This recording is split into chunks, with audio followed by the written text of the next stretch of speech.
There is a room in Boulder, Colorado that you are not allowed to enter. It is not classified exactly. There are no armed guards, no retinal scanners, but it is kept at a temperature close to absolute zero, and it contains equipment so sensitive that the vibration of a passing lorry or a change in atmospheric pressure, or conceivably the warmth of your own body standing too close, could introduce an error that scientists would spend weeks trying to locate. So they keep it sealed, and they keep it quiet, and inside it, a small cloud of cesium atoms does something extraordinarily precise. It vibrates. 9,192,631,770 times per second, to be exact. Which is exact because that number is the definition of a second, not a measurement of a second. The definition. 1 second is precisely that many vibrations of a cesium-133 atom, and since 1967, that is what time is, officially internationally, by agreement of the people whose job it is to decide these things. The clock built around this process will neither gain nor lose 1 second in 300 million years. It is the most precise measuring instrument human beings have ever built. And if you ask the people who built it what exactly it is measuring, what time actually is, underneath the vibrations and the definitions and the extraordinary engineering, they would give you the kind of look that scientists reserve for questions that are simultaneously obvious and completely unanswerable. They would tell you that the clock works. They would be right. The clock works magnificently.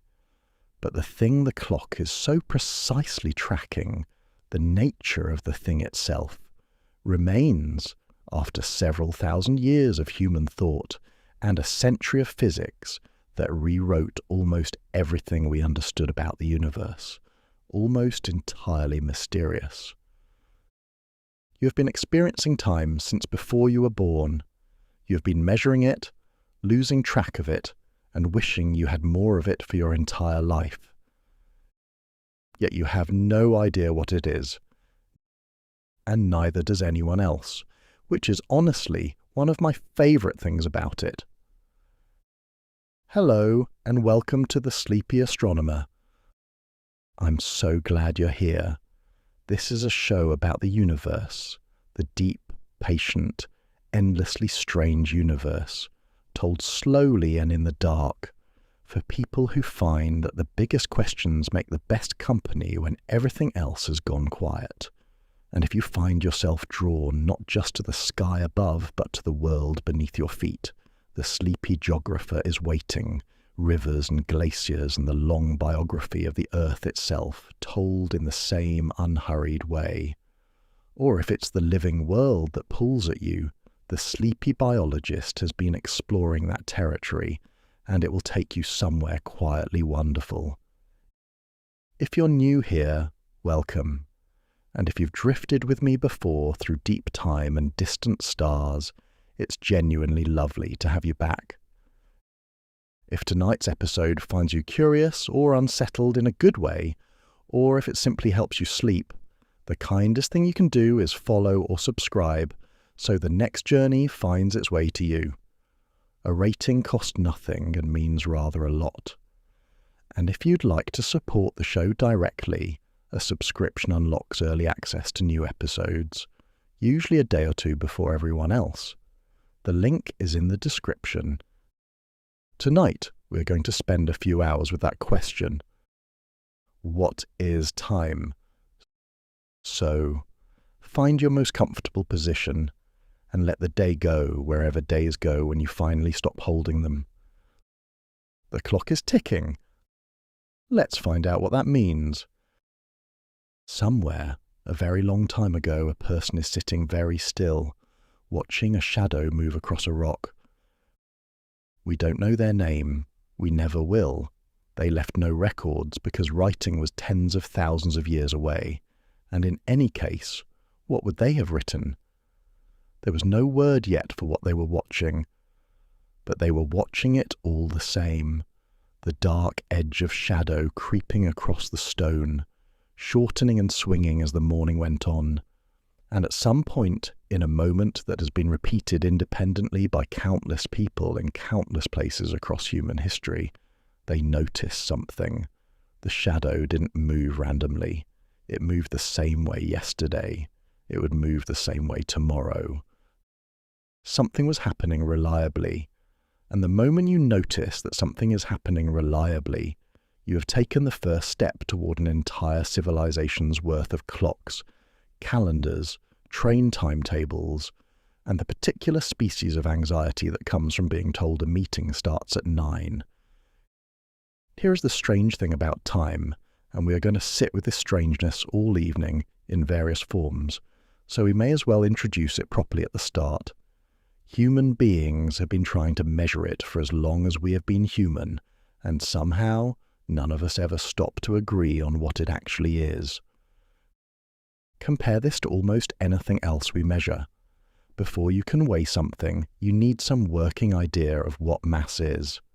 Before you can measure temperature, you need some sense that heat is a quantity that varies. But time, we measured first and understood never.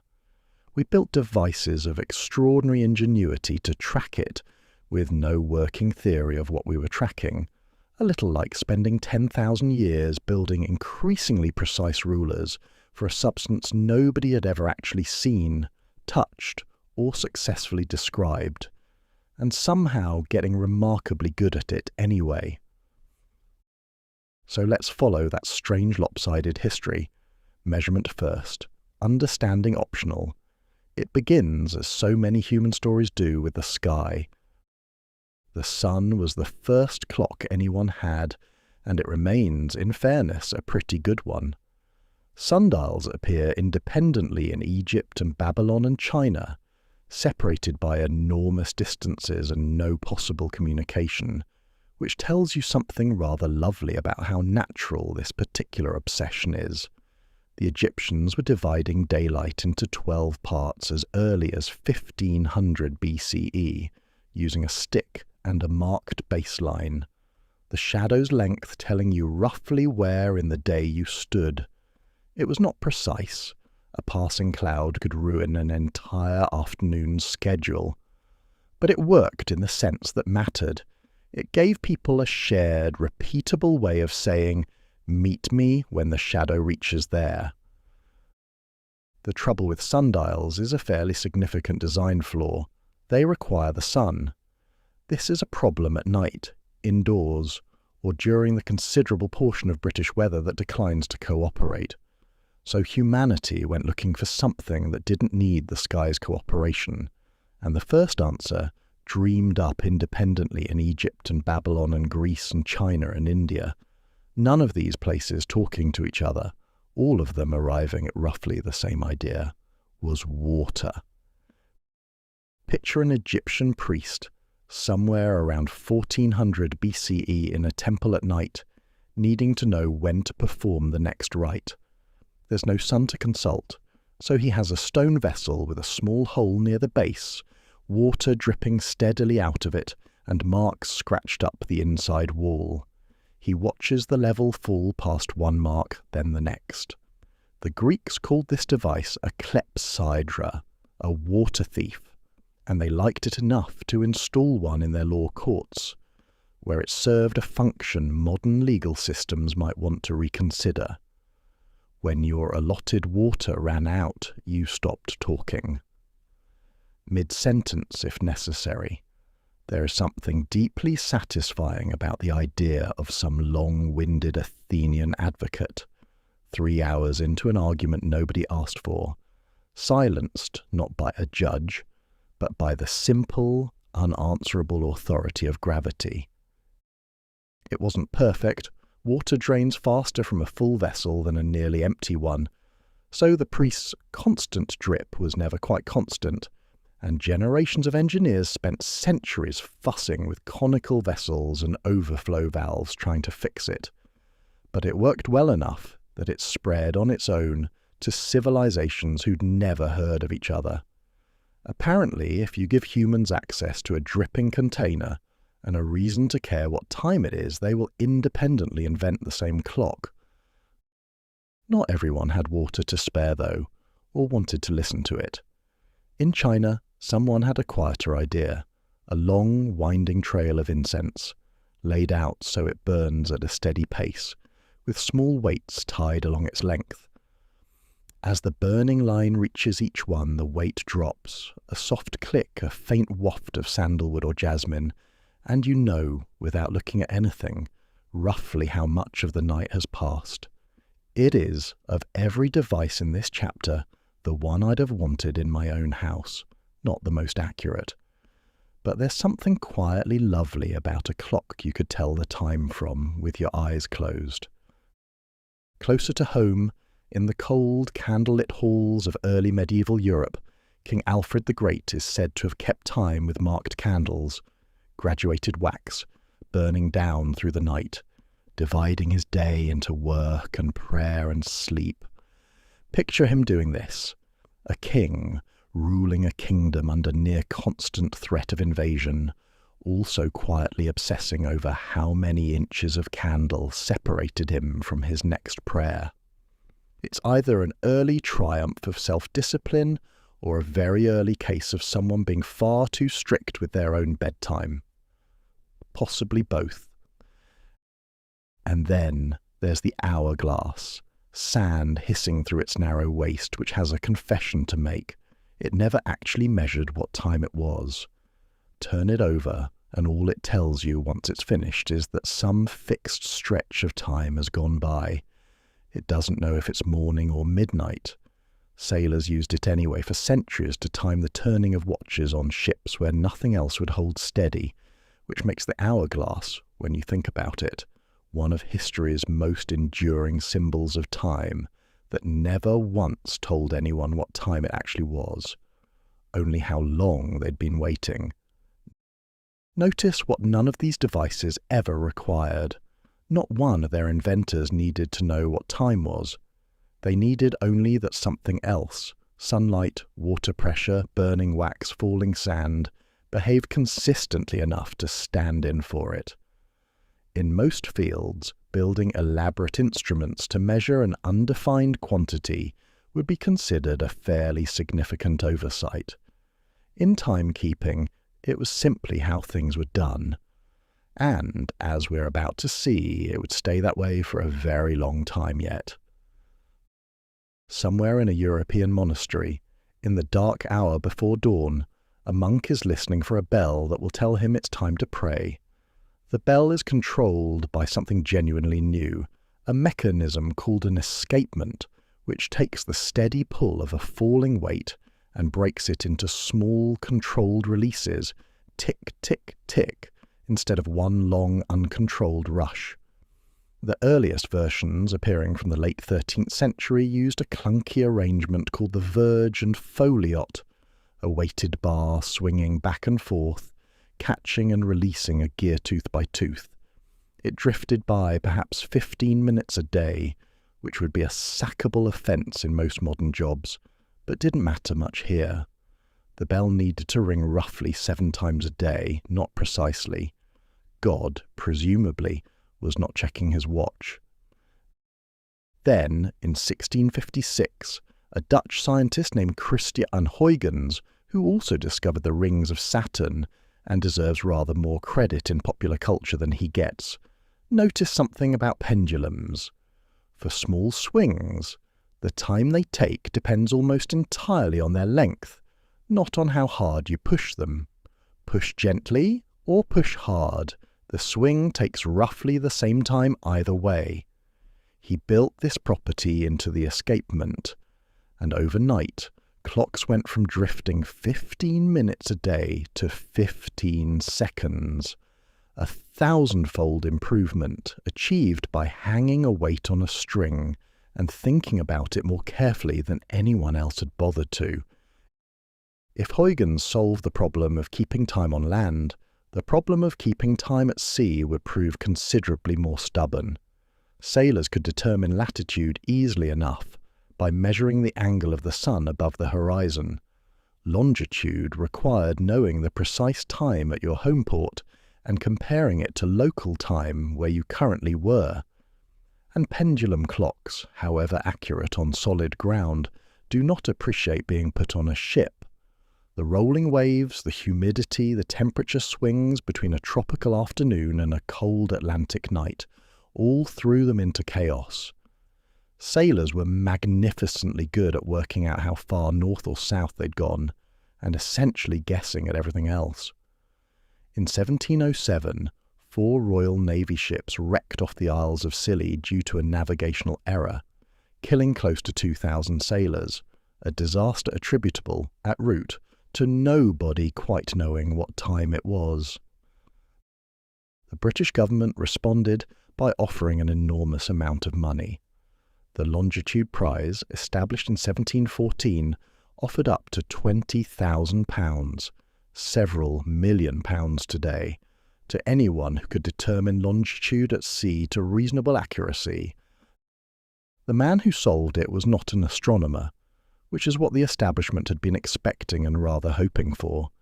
He was a self-taught Yorkshire carpenter named John Harrison, who spent the better part of 4 decades building increasingly refined marine chronometers. His 4th attempt, tested on a 1759 voyage to Jamaica, lost only about 5 seconds over an 81-day crossing, through weather ranging from tropical heat to Atlantic storm. The scientific establishment did not take this especially well. Many had been invested in an astronomical solution, and the idea that a carpenter with no formal education had simply out-engineered them with springs and gears was, by several accounts, difficult for some very accomplished people to swallow gracefully. Harrison spent years fighting for the prize money he had clearly earned, eventually receiving it in installments with considerable reluctance, only after direct intervention from King George III. Being right and being believed, it turns out, are not always the same achievement. Shadows, water, incense, candles, sand, pendulums, and finally a Yorkshireman's spring-loaded masterpiece, accurate enough to navigate empires by. Across every one of those centuries, the question of what precisely was being measured never came up. Not because nobody was clever enough to ask it. Some of the cleverest people in human history built these things. It never came up because it didn't need to. The clocks worked. The ships found their ports. The question of what time actually is sat quietly in the background the whole time. The Egyptian priest with his dripping vessel, the monk woken by his badly calibrated bell, Harrison with his temperature-compensated springs, all of them adding new precision to the measurement of a thing, not one of them, in several thousand years, had paused to define. An entire civilization, perfecting the recipe for a dish nobody had ever actually tasted. Which brings us back gently to that sealed room in Boulder. The Cesium clock sitting in its cold chamber is, in one very real sense, simply the latest entry in this same long parade. The shadow stick's most distant and sophisticated descendant, doing exactly what every clock before it has done. Finding something that behaves with extraordinary consistency and using it to stand in for time itself. The shadow stood in for time. The draining water stood in for time. The swinging pendulum stood in for time. Now it is the vibration of a cesium atom, 9 billion times a second, more reliable than anything that came before it by a margin too large to comfortably picture. But notice what hasn't changed. Underneath all that improved precision, the atom vibrates. We count the vibrations. We call the count time. What time actually is, independent of the thing we're using to track it, remains exactly as unaddressed now as it was for the person watching their shadow on a rock, however many thousands of years ago that was, with no idea they had just taken the first step in a chain of human ingenuity that would not, even now, arrive at an answer. We have got extraordinarily good at counting. We are no closer to knowing what we're counting. That's where we're going next. In the summer of 1665, a young man leaves Cambridge in a hurry, and it has nothing to do with his studies. The plague has reached the city. The university sensibly has decided that a room full of young men sharing food, beds, and the occasional cough is not where anyone should be during an epidemic, and so it closes its doors and sends everyone home.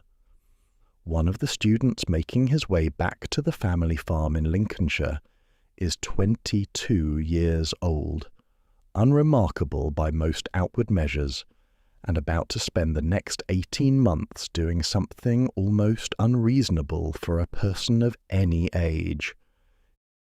His name is Isaac Newton, and what he is about to do, alone, in a farmhouse with no university, no laboratory, and no one checking his work, is invent calculus, lay the foundations of his theory of gravity, and conduct experiments on light and colour that will reshape physics for centuries.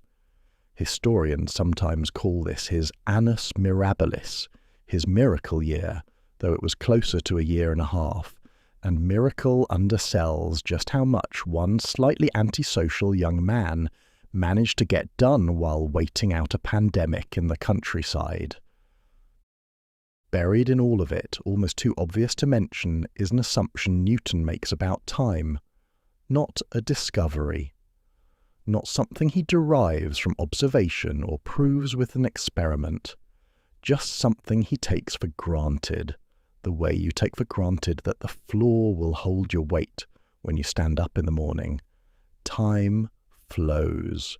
It flows the same way, at the same rate, everywhere in the universe, for everyone, always, past to future, steadily, without pause or variation. 1 second on Newton's farm in Lincolnshire is 1 second on the moon, 1 second on the furthest star, 1 second anywhere the universe cares to have a clock. He doesn't argue for this. He doesn't need to. It's the obvious starting point, the stage on which everything else in his physics is about to happen. Let's sit with Newton's picture properly, because it is one of the most successful ideas in the history of science, and it deserves more credit than the brief, slightly patronising paragraph it usually gets in textbooks before the exciting bit with Einstein arrives. Newton called it absolute time, true and mathematical time in his own words, as distinct from the rough, imperfect clocks we use to measure it. Imagine a single universal river flowing at exactly the same rate through every corner of the cosmos simultaneously. It doesn't speed up. It doesn't slow down. It doesn't care whether you're standing still or running, whether you're on Earth or halfway to Jupiter. There is one time, and everyone shares it, and the question of whether two events happened at the same moment has a single, unambiguous, universe-wide answer. If something happens here right now and something else happens on a planet around a star you've never heard of, there is a fact about whether those two events were simultaneous, a fact that doesn't depend on who's asking or where they're standing, or how fast they happen to be moving. This is, on reflection, exactly how you already think about time, unless someone has specifically gone out of their way to convince you otherwise. It is intuitive in the most literal sense. It requires no persuasion, no special training, no leap of imagination. You already believe in Newton's river. You've believed in it your entire life. It is, quite possibly, one of the only pieces of 17th century physics that comes pre-installed in absolutely everybody. And here's the thing, it isn't just intuitive, it works. Spectacularly well, in fact, for almost everything you are ever likely to do. Newton built an entire physics on top of this assumption, his laws of motion, his theory of gravity, and that physics put cannonballs on their correct trajectories, predicted the tides, explained why the moon doesn't drift off into space, and 2.5 centuries later helped put human beings on that same moon. NASA's engineers, plotting the path of the Apollo missions, used equations built on Newton's absolute universal time, and those equations were accurate enough to land astronauts within walking distance of their intended target, 250,000 miles from home. If you wanted a piece of evidence that a scientific idea was basically correct, we used it to go to the moon as a fairly compelling one to have on your side. This is worth dwelling on for a moment, because we are about to spend a great deal of this evening picking Newton's idea apart, and I don't want that to sound like an insult to the man or his physics. Newtonian time is not wrong in the way a wrong answer on a maths test is wrong. It is wrong the way a beautifully detailed map of your neighborhood is wrong if you try to use it to navigate the entire planet. Perfectly accurate, perfectly useful, right up until the moment you ask it to do something it was never built for. For driving to the shops, ordinary maps are all you need. For crossing oceans, you need something else. Newton himself, to his credit, seems to have sensed there was something slightly uncomfortable buried in his own assumption, even if he never quite managed to dig it out. He drew a careful distinction between absolute time, the true mathematical river flowing in the background of the universe, and what he called relative time, the rough practical measurements we actually take with sundials and pendulum clocks, and the various ingenious devices that occupied us a few minutes ago. Our clocks, Newton acknowledged, are imperfect proxies. They drift. They're affected by temperature and friction and the quality of the craftsmanship. But behind all of that imperfect measurement, he insisted, there is a perfect, flowing, ungraspable thing that the clocks are imperfectly chasing. Which raises an obvious question, the kind a curious child might ask, and a room full of physicists might quietly hope nobody brings up at dinner. What exactly is that perfect thing made of? Newton doesn't really answer this. He can tell you what time does. It passes. It provides a backdrop against which motion happens, a way of distinguishing before from after, a parameter you can plug into an equation and watch the universe unfold along it. What he can't tell you, what he doesn't even attempt to tell you, is what it is, fundamentally, beneath the doing, why it flows in one direction and not the other, what it would even mean for it to flow faster or slower, whether it would still exist if the universe contained nothing for it to happen to. He calls it true and mathematical, partly, you suspect, as a way of marking the boundary of what he's prepared to claim. There is time, and there are our clumsy attempts to measure it, and the gap between the two stays carefully, diplomatically unexamined. It is, in other words, exactly the same unanswered question we left hanging earlier, the same one that sat quietly behind every sundial and water clock and pendulum for thousands of years. Newton didn't solve it. He didn't even really attempt to. What he did, brilliantly, was build a working physics on top of the unsolved question, and simply decline to let it slow him down, which is, when you think about it, a perfectly sensible thing to do, and also exactly the kind of thing that tends to come back 2.5 centuries later, wearing a different hat. For roughly 250 years, nobody seriously challenged this picture. Why would they? It worked too well. Newtonian time survived the rise of thermodynamics, which described how heat and energy move through engines and gases without ever questioning the river they were flowing along.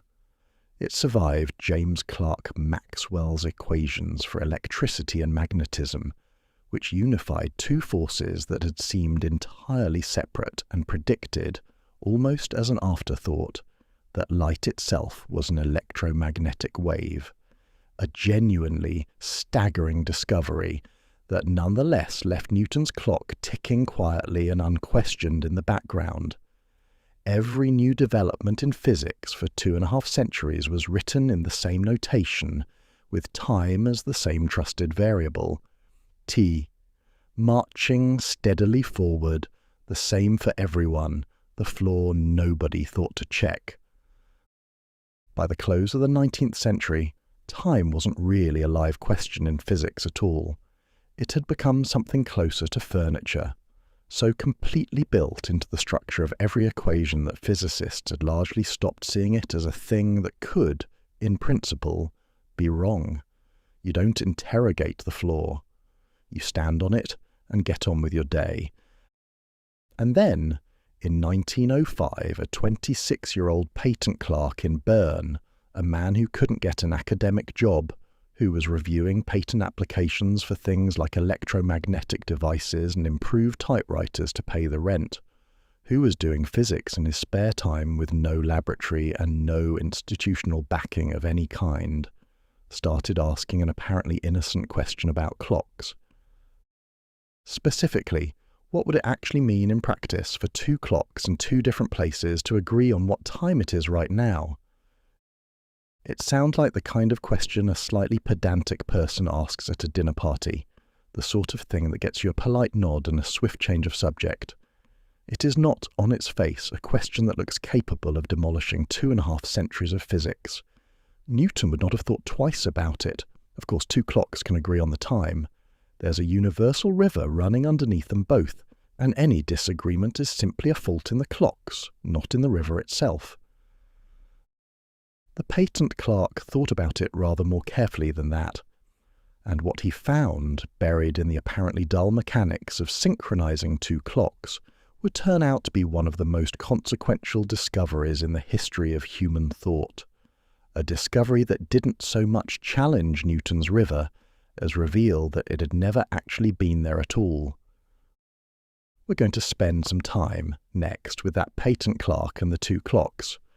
For now, it's worth pausing on what we've actually established, because it matters for everything that follows. Newton's time isn't a mistake. It's an extraordinarily good approximation, accurate enough to fly spacecraft, accurate enough to run your entire daily life without a single moment of trouble, accurate enough that you could live an entire, full, satisfying existence, and never once notice it wasn't quite the whole truth. Most of us do exactly that. The river feels real because for every practical purpose most human beings will ever encounter, it behaves exactly as if it were real, but behaves as if and is turn out, in this particular case, to be very different things. And the gap between them is about to open up in the most unexpected place imaginable. Not in some exotic corner of the universe, but in the ordinary, fairly tedious business of two clocks trying to agree with each other. Which brings us, as it always will tonight, back to Boulder. The cesium clock in its sealed cold room is still vibrating, 9 billion times a second, exactly as it was at the start of this chapter. But notice what it's counting now, in light of everything we've just covered. For 250 years, every clock like it, every sundial, every water clock, every pendulum, every spring-driven chronometer Harrison ever built, was understood to be counting the same thing. Newton's river, the one universal flow that the whole of existence was supposedly riding along together.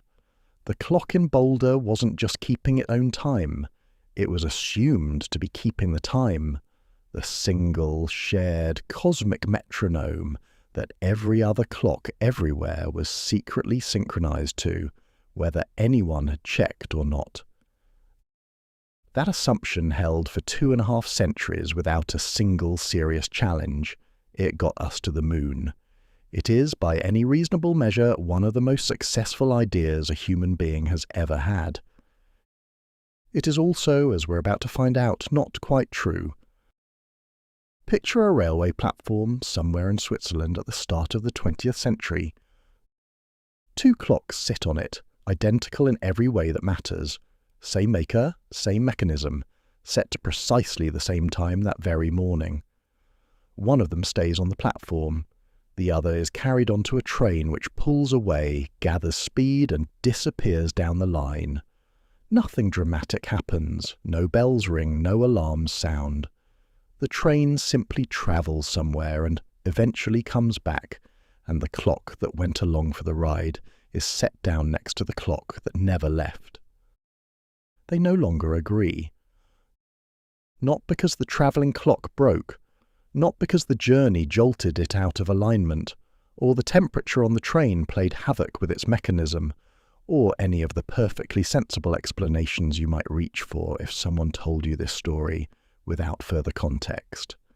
The clock that travelled is showing less time, genuinely less. As far as that clock is concerned, less time has actually passed. This is the question our patent clerk in Bern was quietly turning over at his desk between patent applications, and it is, on the face of it, a baffling thing to claim. Newton would have had a simple, confident answer. The clocks disagree because one of them is faulty. There's a universal river of time running underneath both of them, ticking away at exactly the same rate everywhere, and any difference you measure between two clocks is a flaw in your instruments, not a flaw in the universe. The patent clerk's answer was rather more unsettling. The clocks disagree, he said, because they are both working perfectly. Time itself moved differently for each of them.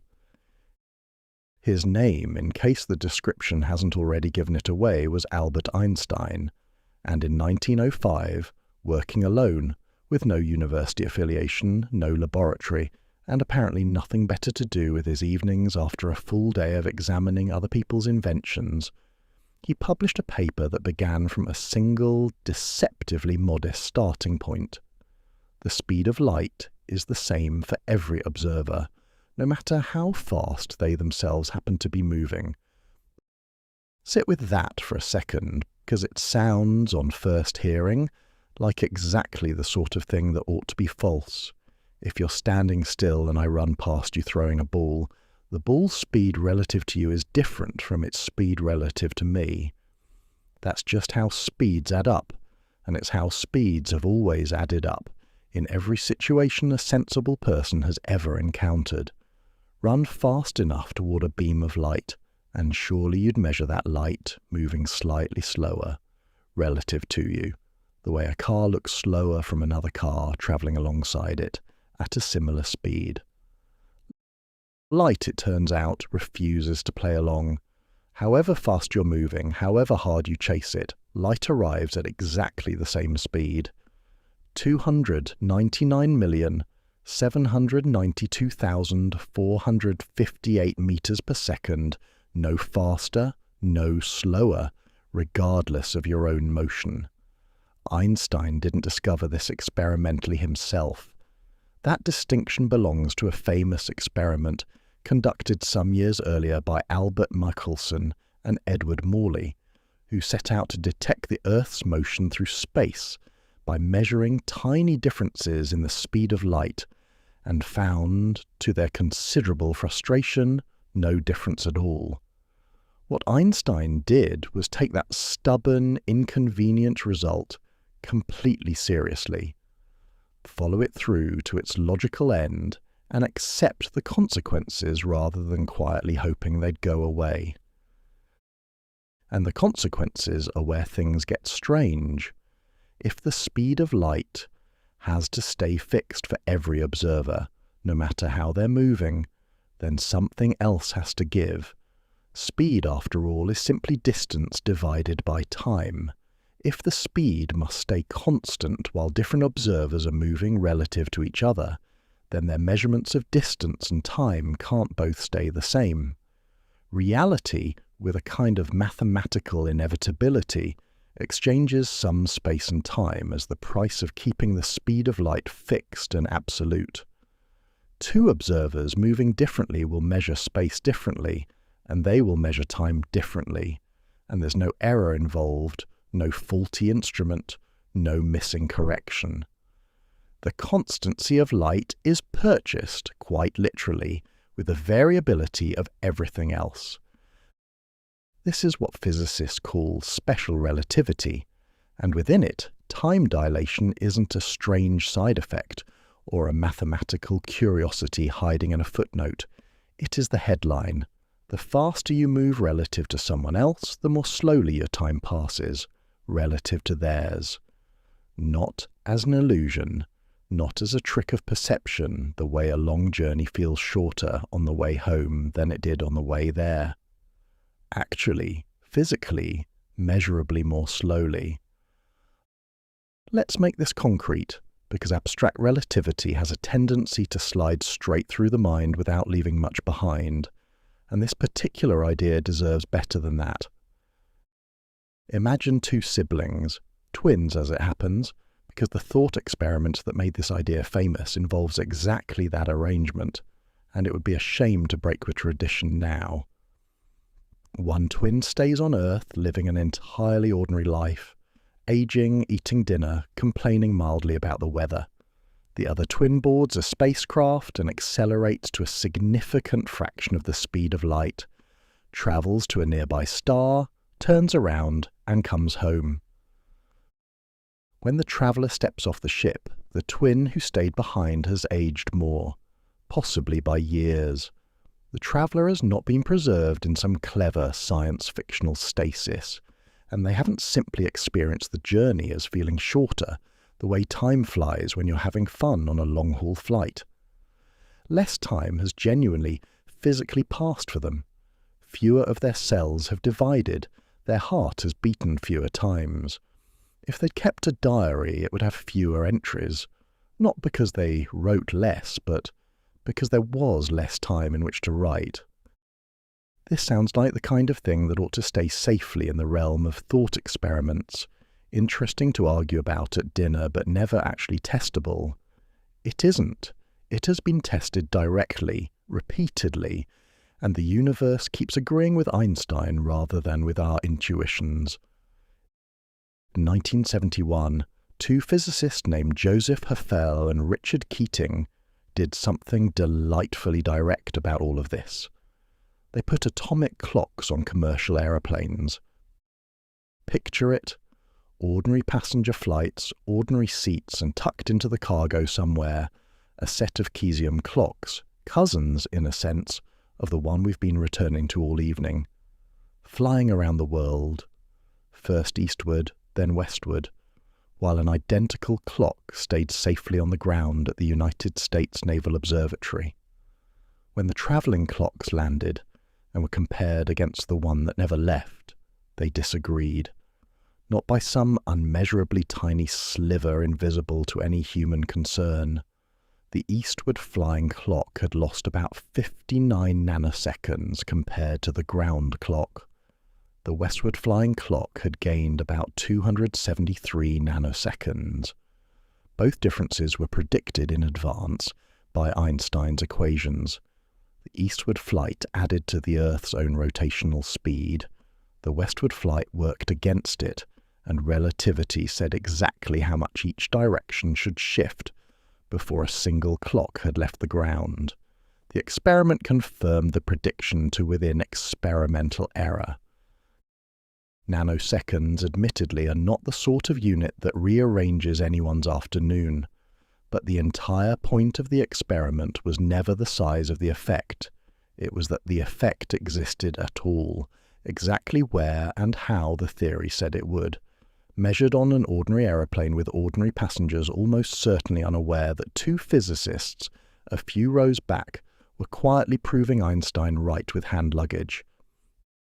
If that still sounds like an obscure result confined to a physics journal, here's the version that's currently sitting in your pocket. The GPS satellites that tell your phone where you are move at roughly 14,000 kilometers an hour, and that speed alone is enough to make their onboard clocks run slow relative to clocks on the ground by about 7 microseconds a day. There's a second effect too, working in the opposite direction, which we'll get to properly in the next chapter. Gravity is weaker out where the satellites orbit than it is down here on the surface, and that makes their clocks run fast by about 45 microseconds a day. Add the two together, and GPS satellite clocks run fast overall by about 38 microseconds every single day compared to clocks on Earth. 38 microseconds sounds, even by the modest standards we've already set tonight, like nothing worth mentioning. But GPS works by timing radio signals travelling at the speed of light, and at the speed of light, 38 microseconds corresponds to roughly 11 kilometres.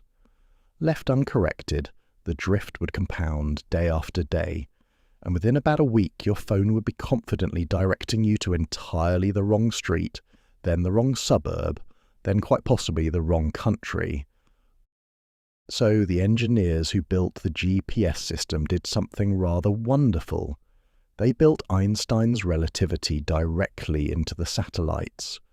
Before launch, each clock is deliberately adjusted to run very slightly slow, precisely calibrated to cancel out the speeding up it will experience once it reaches orbit.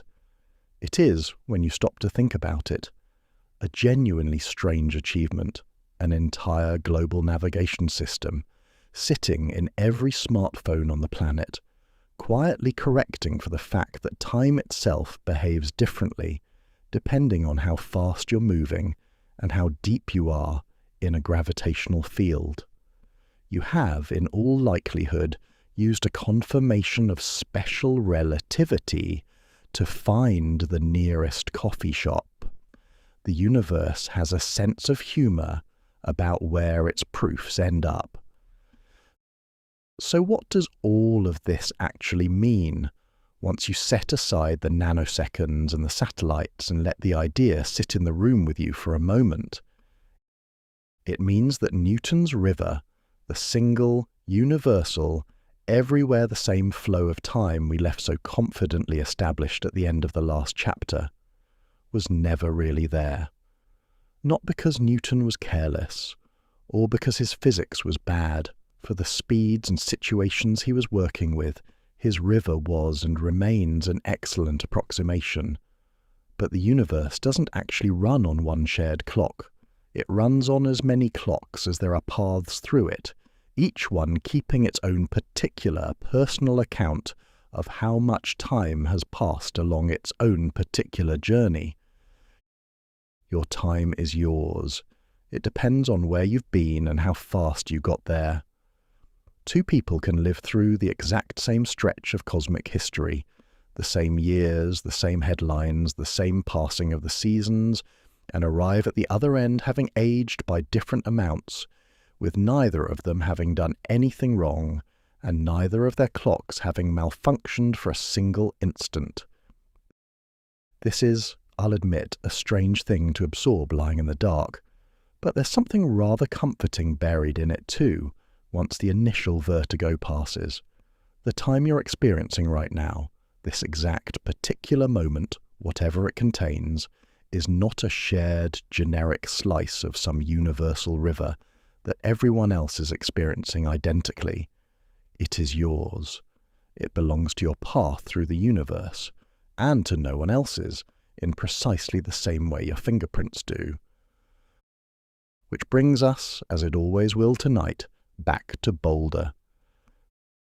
The cesium clock in its cold, sealed room is still vibrating, 9 billion times a second exactly as it has been all evening. But notice again what it's counting now that Newton's river has quietly run dry. It is no longer keeping time in any universal sense. There is no universal sense left for it to keep. It is keeping its own time, its particular personal account of duration, valid for wherever it happens to be sitting, and however fast it happens to be moving, and not automatically transferable to anywhere else in the cosmos without first checking the maths. Move that exact clock onto a satellite or a spacecraft bound for another star, or simply a fast enough train, and it would start ticking at a different rate from its twin left behind in Colorado. Not because something had gone wrong with it, but because, for the first time in this story, we've discovered that there was never just one thing to get right. And we haven't even introduced gravity yet. Take two clocks, identical down to the last screw, and put one of them on a mountaintop and the other in the valley below. Leave them both running for a year.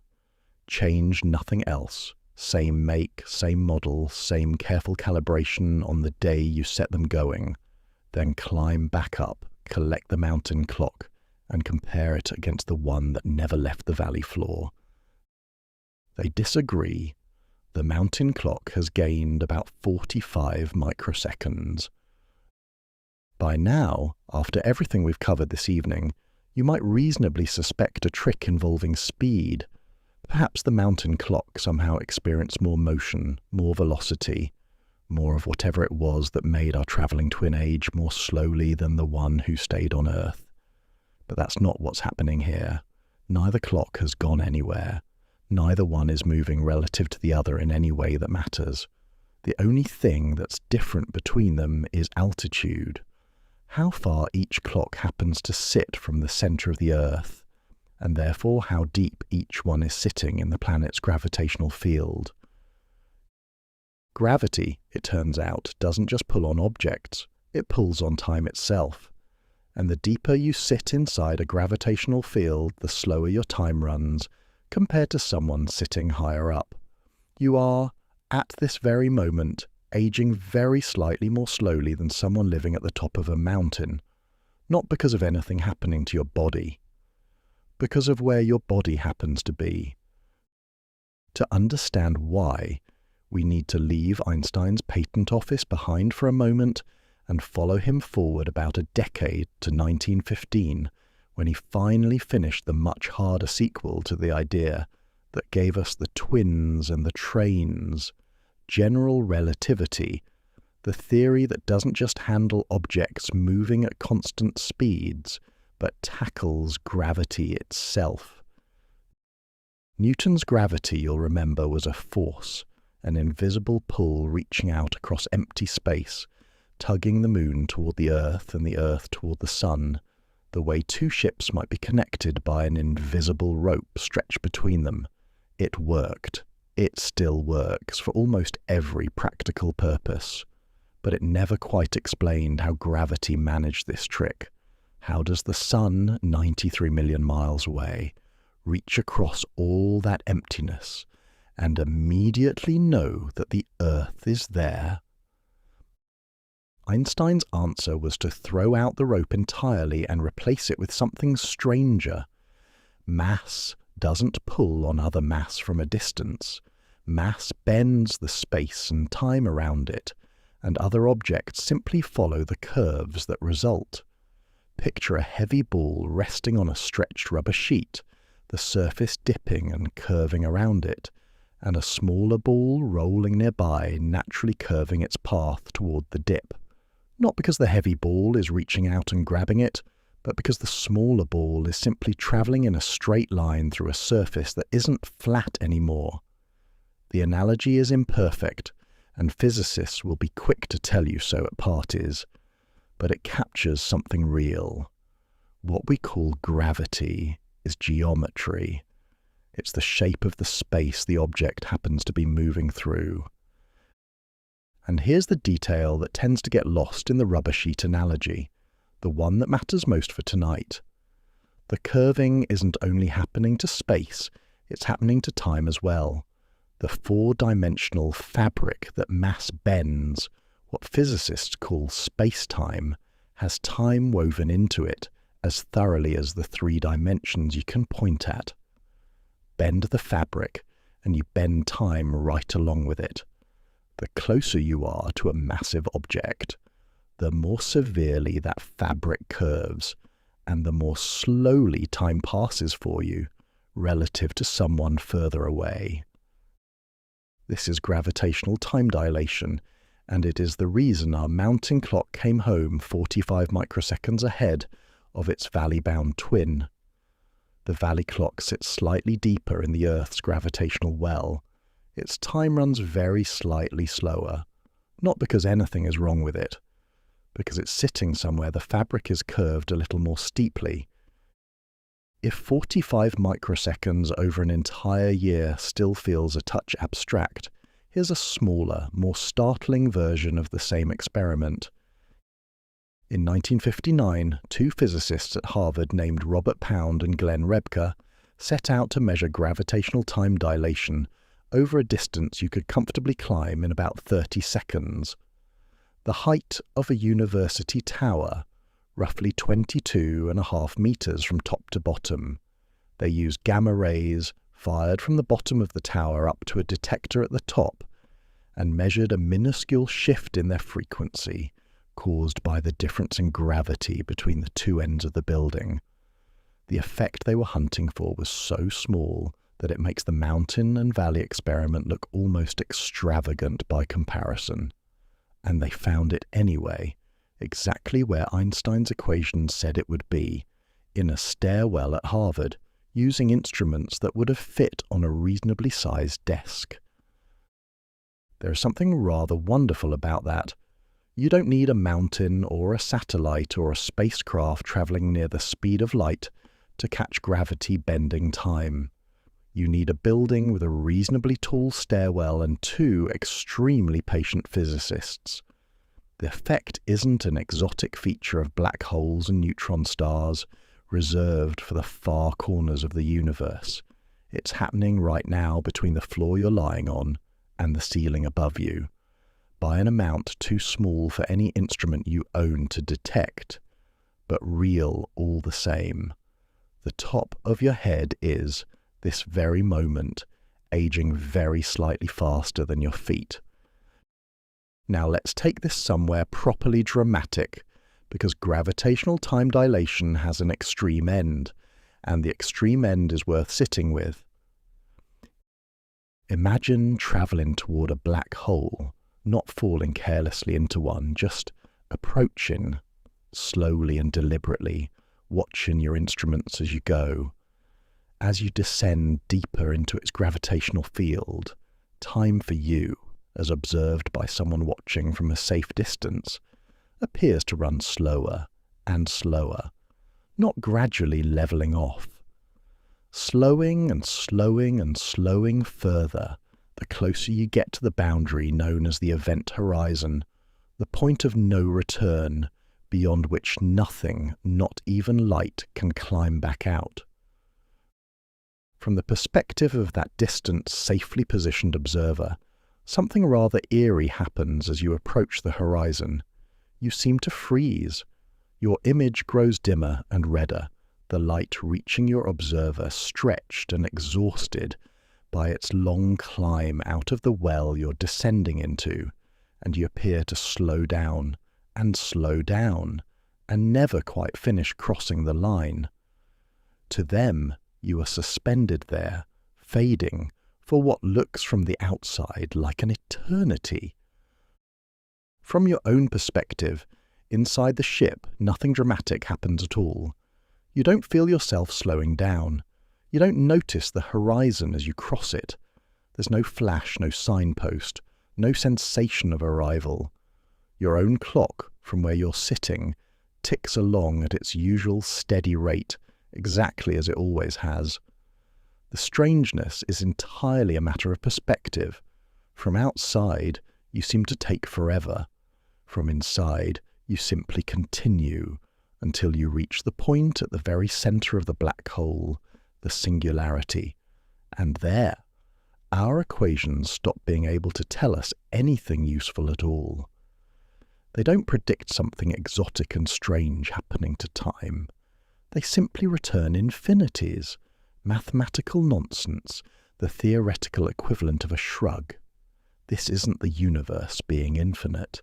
It's general relativity quietly admitting that nobody built it to operate in conditions this extreme, and that whatever actually happens in there is, for now, beyond what our best theory of gravity and time can tell us. So where does this leave us, with two clocks freshly returned from a mountain and a valley, and a thought experiment that's just walked us up to the edge of a black hole and politely declined to tell us what's inside? It leaves us with a universe in which time isn't simply personal, in the sense the previous part of tonight's journey established. Different for you depending on how fast you're moving. It's also positional. Different for you depending on where you happen to be sitting, how deep you are in a gravitational well, how close you've drifted to something massive enough to bend the fabric around it. The universe's clocks were never synchronized to begin with, and we've now found two entirely separate reasons why. Motion bends time, and so does gravity, and out near a black hole. Both effects pile on top of each other with a thoroughness that breaks our best mathematics entirely. Newton's river, by this point in the evening, has done more than run dry. It has turned out to have never been a river at all, just countless separate streams, each one shaped by the particular path and the particular gravity of whoever happens to be following it. Which brings us, as it always will tonight, back to Boulder. The cesium clock in its cold, sealed room is still vibrating, 9 billion times a second, and by now you'll have noticed that this is the part of the evening where we check in on it and ask what exactly it's still counting. Right now it's counting something with a location attached. Move that clock to the top of a mountain and it would run very slightly faster than its twin left behind in the valley below. Not because either one is broken, but because each one is keeping faithful time for wherever it happens to be sitting in the curve of the Earth's gravity. The clock in Boulder sits at an altitude of about 1,655 meters above sea level, high enough, in fact, that it runs measurably faster than an identical clock would at the coast. A small, quiet fact, almost too small to matter. And yet it means that the most precise clock human beings have ever built is not simply counting time.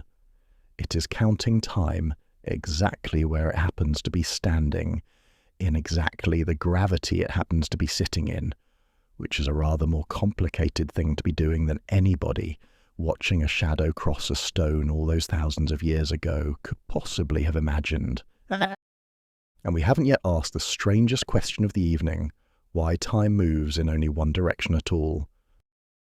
An egg slips off a kitchen counter. You've seen this happen, or something close enough to it, more times than you could count. There's a fraction of a second of falling, a sharp crack against the floor, and then the slow, spreading ruin of yolk and white and shattered shell, gradually finding the gaps between the floor tiles. It is such an ordinary little disaster that most people barely register it as strange. You sigh, you reach for a cloth, you get on with your morning. Here's the thing though, and I'd like you to actually picture it before I say it, because it lands better that way. You have never once in your entire life seen that process happen backwards. You have never watched a puddle of broken egg gather itself up off the floor, the shell fragments leaping back together seam by seam, the whole thing rising off the tiles and landing, whole and uncracked, back on the counter. Not once, not almost. It has never happened, anywhere, to anyone, in the entire observable history of the universe. And here is the considerably stranger part. Physics has no real objection to it. This deserves to sit for a moment, because it's one of the strangest, most underappreciated facts in the whole of science.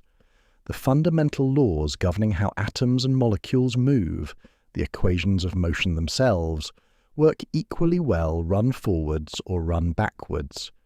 If you film 2 billiard balls colliding and play the footage in reverse, it looks entirely plausible. Nothing about the physics objects. The same is true at the level of individual particles for almost every fundamental interaction we know of. Run the universe's rulebook backwards, atom by atom, and the rulebook shrugs. It doesn't seem to mind which way you're going. So why does the egg only ever break and never unbreak? If the laws underneath it are so relaxed about which direction time runs, where does the one-way sign actually come from? This is called the arrow of time, and it is, in a sense, a different question entirely from everything we've covered so far this evening. We've spent our time so far on how fast time passes and how that pace depends on your speed and your gravity. We haven't yet asked why it only ever seems to move in one direction. That second question turns out to be every bit as strange as the first, and the answer to it doesn't come from relativity at all.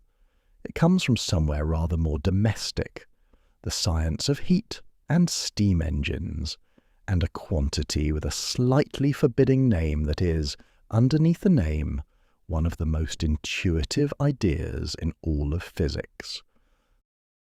The quantity is called entropy, and the cleanest way into it has nothing to do with eggs at first. It has to do with a deck of cards. Imagine a brand new deck, fresh from the packet, perfectly ordered, ace through king, suit by suit, exactly as the factory arranged it. There is exactly one way for a deck to be in that particular order. Now shuffle it. There are more ways for that deck to end up in some jumbled, unremarkable arrangement than there are grains of sand on every beach on Earth, multiplied by every star in every galaxy, multiplied again for good measure. The number of possible ordered arrangements is vanishingly small. The number of possible disordered arrangements is, for all practical purposes, everything else. So when you shuffle a deck, what happens isn't mysterious or unfair. It's just arithmetic. There are so astronomically many more disordered arrangements than ordered ones that any random shuffling will, overwhelmingly, land you somewhere disordered. Not because the universe is biased against order, because order is rare and disorder is common in the most literal numerical sense those words can have. This is entropy, a way of counting how many arrangements of a system would all look, from the outside, more or less the same. An intact egg has very few arrangements of its atoms that would look like an intact egg. A broken egg splattered across a kitchen floor has an almost unimaginably larger number of arrangements that would all look like a broken egg. The yolk could have splashed this way or that way. The shell could have fractured into these pieces or those, and you'd still just call it a mess and reach for the cloth. There are vastly more ways to be broken than to be whole. So when something is left to its own devices, it tends, overwhelmingly, to drift from the rare, ordered arrangements toward the common, disordered ones.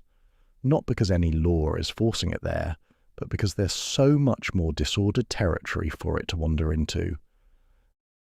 This single idea, multiplied across countless trillions of atoms, is captured in something physicists call the second law of thermodynamics, and it is, among all the laws of physics, a genuine oddity. Nearly everything else we've covered tonight works the same forwards and backwards. The second law doesn't. It says that the entropy of a closed system, the amount of disorder available to it, will tend to increase over time, or, at the very least, stay the same. It almost never decreases. Not because decreasing is forbidden, exactly, in the way that breaking the speed of light is forbidden. It's simply so staggeringly improbable that you could, in principle, wait longer than the current age of the universe and still not see it happen by accident. This is why the egg breaks and doesn't unbreak. An intact egg is a rare, highly ordered arrangement. Dropping it gives entropy every opportunity to do what entropy does, which is wander from a rare arrangement into one of the overwhelmingly more common disordered ones. For the egg to spontaneously reassemble, millions of atoms would need to coordinate their movements with an almost impossible precision, all reversing in exactly the right way at exactly the right moment. It isn't that the universe has passed a law against it. It's that you'd need a coincidence so vast it makes winning every lottery in history, simultaneously, look like a fairly safe bet by comparison. And here, finally, is where the arrow of time actually comes from. We remember the past and not the future, not because of some deep mystical asymmetry built into consciousness, but because the past is the direction of lower entropy, and lower entropy leaves traces. A photograph is a record of light, captured in a more ordered state than the chemical soup it eventually fades into. A memory is, in its own way, a similarly ordered structure, encoded somewhere in your neurons, that persists because the alternative, disorder erasing the pattern, happens to be the statistically dominant direction for things to go. We can't remember the future for the same reason we can't unbreak an egg. The future, being the higher entropy direction, simply hasn't left the kind of low entropy footprints that memory depends on yet. The arrow of time, in other words, isn't really a property of time itself. It's a property of entropy, and we experience it as time's direction because we are ourselves entropy-tracking creatures, built out of matter that obeys the same statistical tendencies as everything else in the universe. Past and future aren't built into the fundamental equations the way up and down are built into gravity. They emerge, almost as an afterthought, from the simple fact that disordered arrangements vastly outnumber ordered ones, and large collections of atoms, eggs, decks of cards, you, me, the room you're lying in right now, tend to wander from the rare states toward the common ones given the chance. It's worth being precise about what this does and doesn't tell us, because it's tempting to think we've just explained time itself, and we haven't quite. The arrow is real. It governs everything you'll experience for the rest of your life. Every memory you form, every plan you make, the entire one-way structure of cause leading to effect that organizes your whole existence. But the arrow is time's direction, not time's substance. Entropy explains why time seems to flow one way rather than the other. It doesn't on its own explain what time actually is underneath that flow. The question we've been carrying all evening remains exactly as open as it was at the start. We've simply added a new piece to it. Not just what is time, but why does it only ever seem to go one way? And that question, the moment you actually look at it properly, opens up something rather extraordinary. Because if entropy only ever increases, then it must have started somewhere.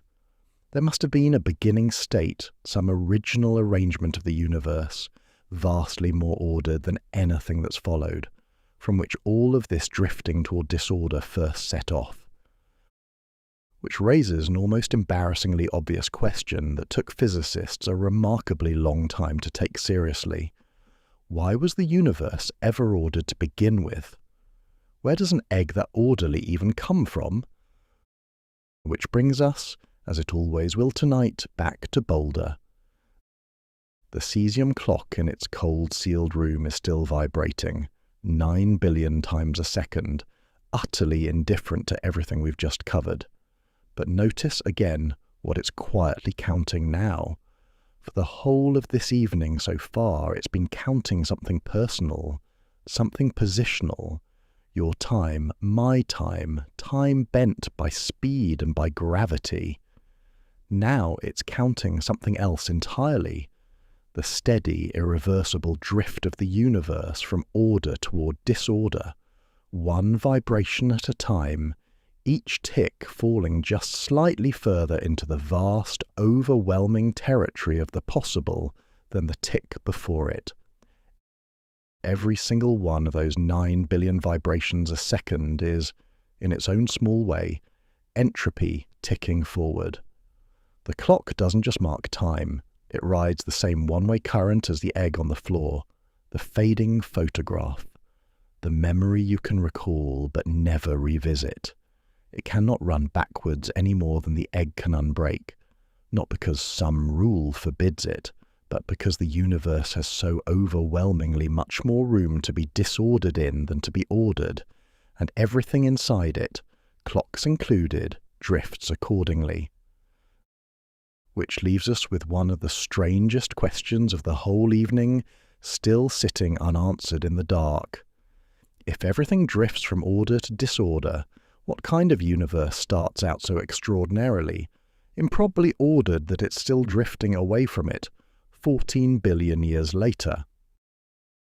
Go back, not years, not centuries, all the way back to a fraction of a second after the very beginning, when everything that will ever exist in the observable universe, every star, every galaxy, every atom in your body and mine, is compressed into a space smaller than anything you could meaningfully picture, hot beyond any temperature you've ever felt or imagined feeling, dense beyond anything you could hold in your hands without it ceasing to be your hands, and smooth, almost perfectly, eerily smooth.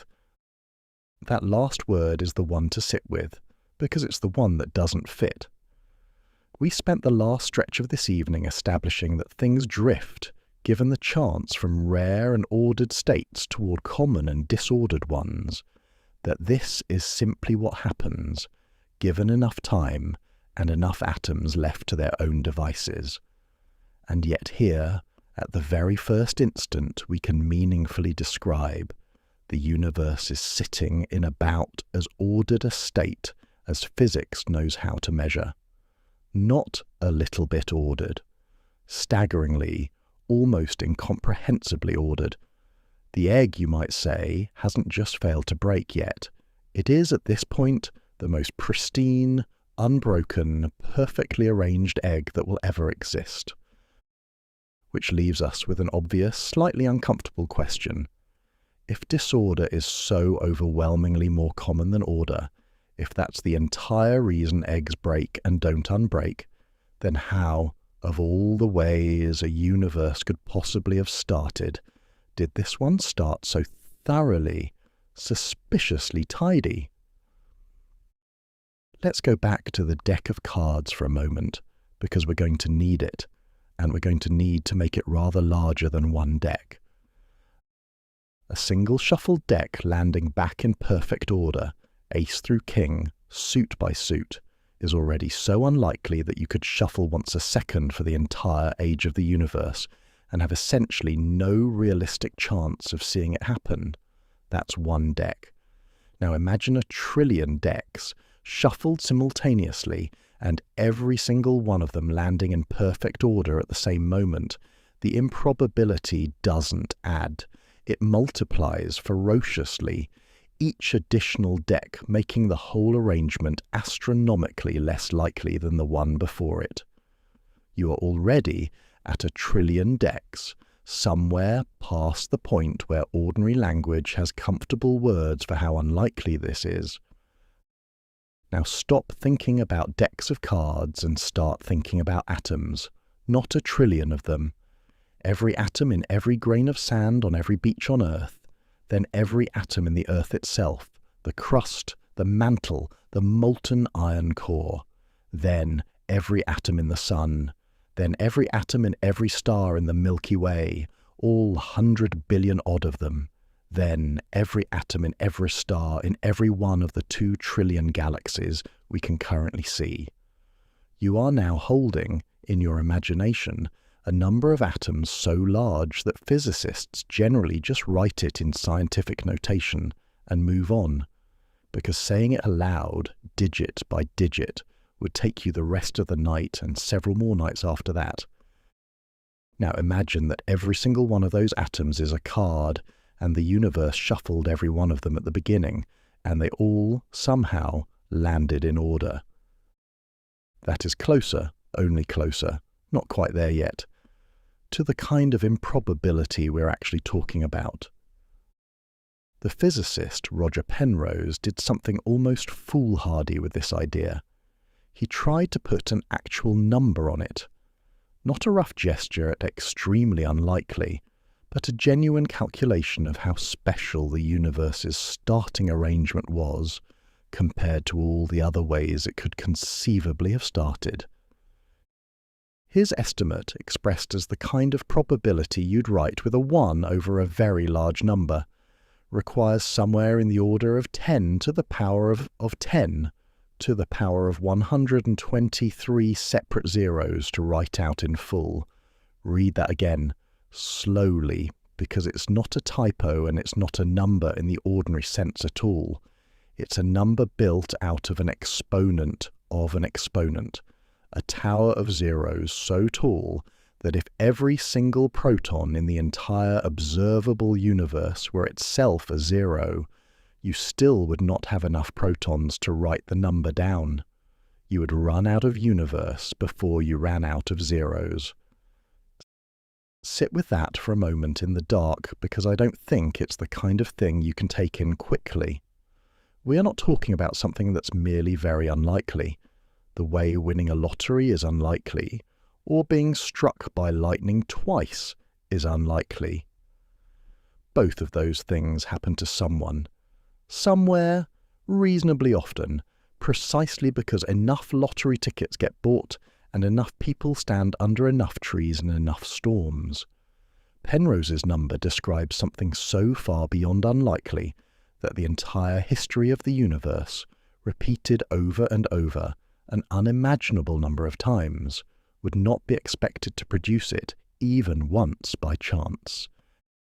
And yet here you are, lying somewhere, listening to this, made of atoms that trace back in an unbroken chain to that exact arrangement actually having happened. This is called the past hypothesis, the working assumption, almost a quiet article of faith among physicists, that the early universe really did begin in this extraordinarily low entropy, almost impossibly ordered state. It isn't derived from some deeper principle that explains why it had to be that way. As the philosopher of physics David Albert has put it, it's closer to a brute fact, something we observe to be true, that we build the rest of our physics on top of, without actually having an explanation for why it was true in the first place. This is, I think, worth admitting plainly, rather than dressing up as more settled than it is. We do not know why the universe began in such an extraordinarily ordered state. We know that it did. The evidence for that is about as solid as evidence gets in cosmology. We simply don't have a satisfying answer for why, of all the staggering number of ways a universe could have started, it started that way.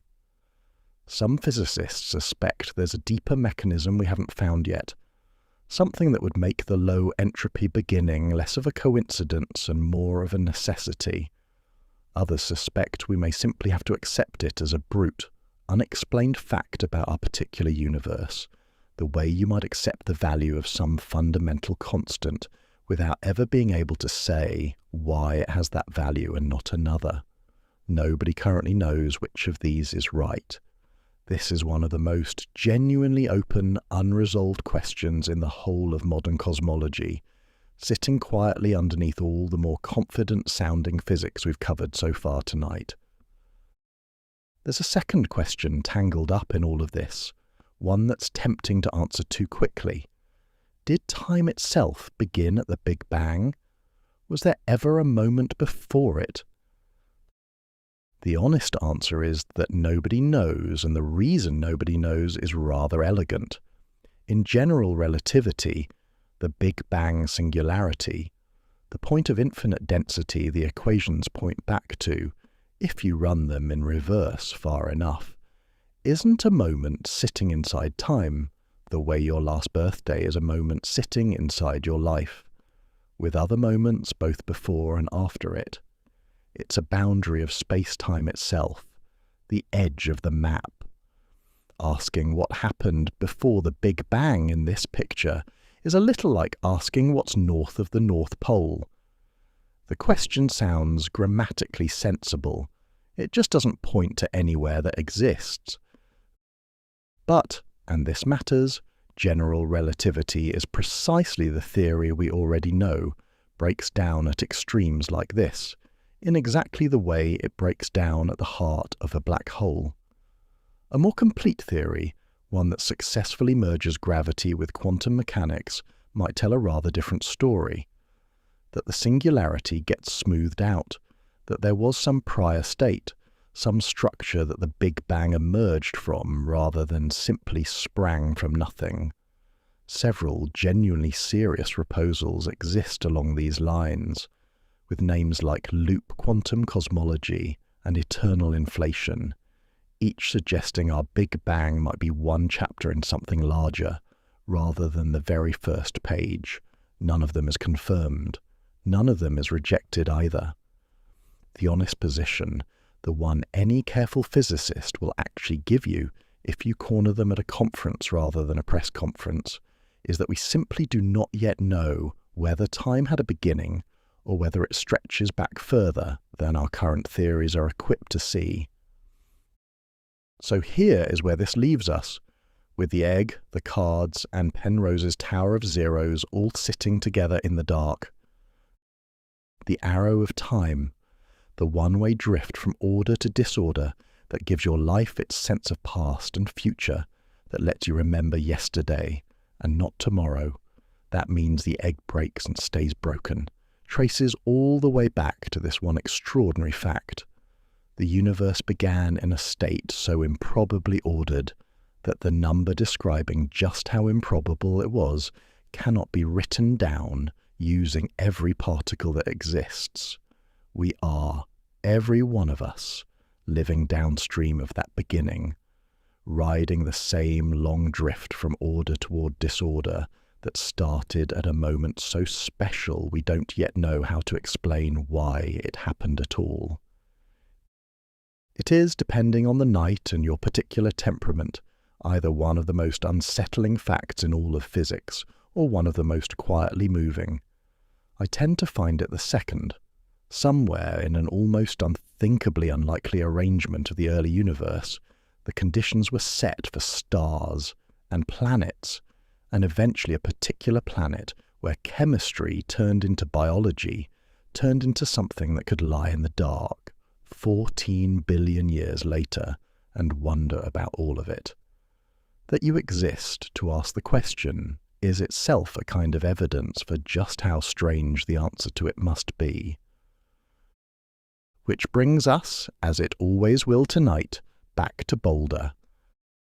The cesium clock in its cold, sealed room is still vibrating, 9 billion times a second, and by now you'll know to ask what it's actually counting. Tonight, for the first time, the honest answer might be, we're not entirely sure. It's still counting entropy's steady increase, tick by tick, exactly as it was a moment ago. But trace that count all the way back, vibration by vibration, generation of clock by generation of clock, shadow stick to water clock to cesium chamber, and the trail runs all the way to a beginning so improbably ordered that physics itself struggles to explain why it was ever allowed to happen. Every tick of that clock is a small, faithful step further away from something we don't fully understand, each one slightly more disordered than the last, slightly further downstream, slightly further from a starting point so strange that the number describing its strangeness has no comfortable place to live in the human imagination. And we're not finished being unsettled yet, because so far tonight we've been assuming that the present moment, this one right now, the one you're lying in, is something solid and shared, the same now for you as for everyone else in the universe. That assumption is about to come apart as well. Think of a particular afternoon, not a vague general sense of some pleasant time in your life, but one specific afternoon you could, if asked, describe in actual detail. The light in the room, who was there, what was said or not said, something about it that you haven't thought about in years and that has, quite without warning, just surfaced. It feels close. That's the strange part. It doesn't feel like a story you were told about somebody else's life. It feels like something you could almost reach back and touch. And yet, it's gone. The room has been repainted, or knocked down, or sold. The people in it have aged or moved away or aren't here to ask about it anymore. By any reasonable measure, that afternoon doesn't exist any longer. It happened, and then it stopped happening, and now there's only the memory, fading a little more each year, standing in for something that has otherwise entirely vanished from the universe. Has it, though? Physics has an answer to that question, and it is not the answer you'd expect. To get to it, we need to go back to that patent clerk in Bern one more time, because there's a piece of his 1905 paper we haven't fully unpacked yet, and it turns out to be the piece that matters most for tonight. When Einstein showed that space and time aren't separate, fixed backdrops but were tangled up with each other, that how much space you measure between two things and how much time you measure between two events both depend on how fast you're moving, he wasn't simply describing two related quantities. He was describing one thing. Mathematicians soon began treating space and time together as a single four-dimensional structure, 3 dimensions you can point at, and one you experience as duration, all woven into a single fabric called space-time. Not space, with time added on as an afterthought. One object, one block. And here is where it gets genuinely strange, in the way that the best ideas in physics tend to be strange. Within that block, every moment, every event has its own fixed address. The year 1066, last Tuesday morning, the particular afternoon you were just picturing, the heat death of the universe, unfathomably far in the future. Each of these sits at its own location in space-time, the way different cities sit at their own location on a map.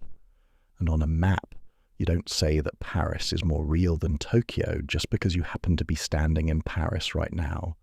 They're both just there at their own coordinates, regardless of where you currently are. This is the block universe, sometimes called eternalism, if you'd like the proper term for it, and the claim it makes is genuinely vast. The past has not stopped existing. The future is not waiting to be created. Both are simply located elsewhere in the block, the way Tokyo is located elsewhere on the map, and you happen, right now, to be standing at the particular coordinate we call the present. Nothing about your current position makes it more real than any of the others. It's just where you are. If this sounds like the kind of idea a physicist might enjoy in a seminar room and quietly set aside on the walk home, it's worth knowing that at least one rather significant physicist took it all the way home with him and found something close to comfort there.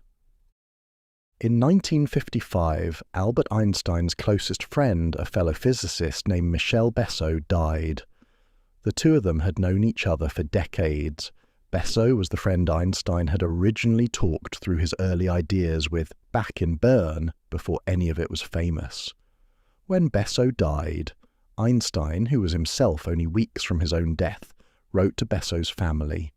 He told them that Besso had departed this strange world a little ahead of him, and added that the distinction between past, present, and future was, for those who understood the physics properly, nothing more than a stubbornly persistent illusion.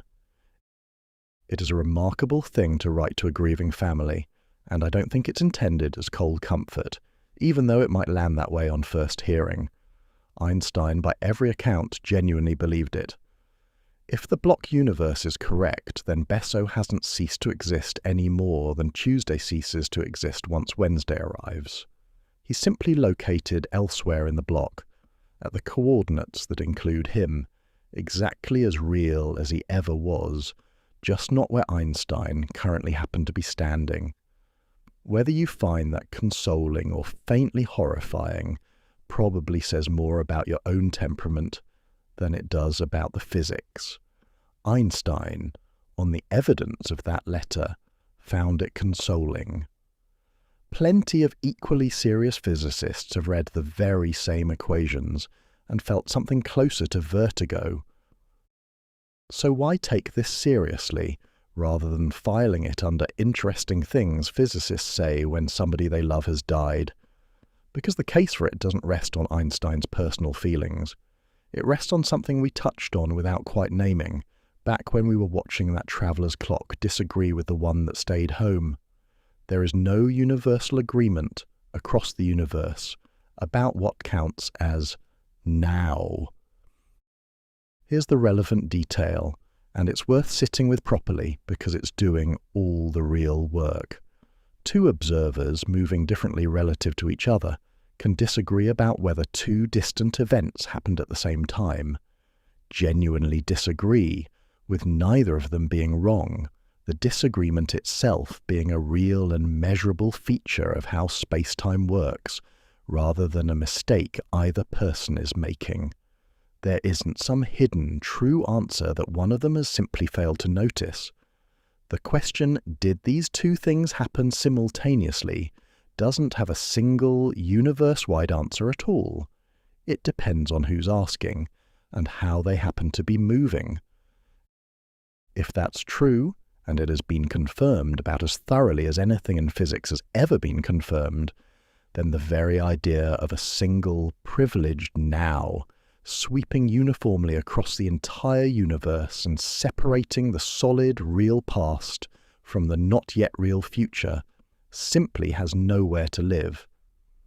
There's no seam in space-time marking where real stops and not-yet-real begins, because different observers would draw that seam in different places, and the universe has no mechanism for deciding whose seam counts, which leaves the block universe looking less like an exotic philosophical add-on and more like the simplest, most literal reading of what relativity has been telling us all along. None of which makes it easy to sit with, and I don't think it should be presented as though it does. If the future already exists somewhere further along the block, in exactly the same sense that the past does, if it is, in some sense, already there, waiting at its own coordinates for you to arrive, then what becomes of the feeling that your choices matter, that you're deciding things rather than simply discovering, moment by moment, what was always going to happen? This isn't a question physics can answer for you, and I'd be doing you a disservice if I pretended otherwise. Philosophers have been arguing about free will and determinism for a great deal longer than relativity has existed, and the block universe doesn't settle that argument. It just adds a rather striking piece of physics to one side of the table and leaves the rest of the debate exactly where it was. What I can tell you is that this discomfort, if you're feeling it, is not a sign you've misunderstood something. It's a sign you've understood it perfectly well. Some extremely serious people have looked at exactly this implication and found it unbearable. Others, like Einstein writing to a grieving family, have found something close to peace in it. The theory itself is agnostic about which reaction you're supposed to have.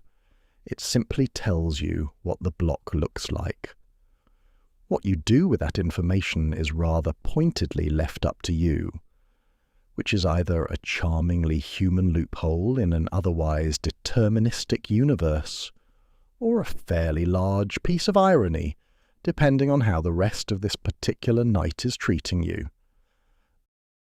That afternoon you pictured at the start, then, the one that felt so close and so gone at the same time. On this account, it hasn't gone anywhere.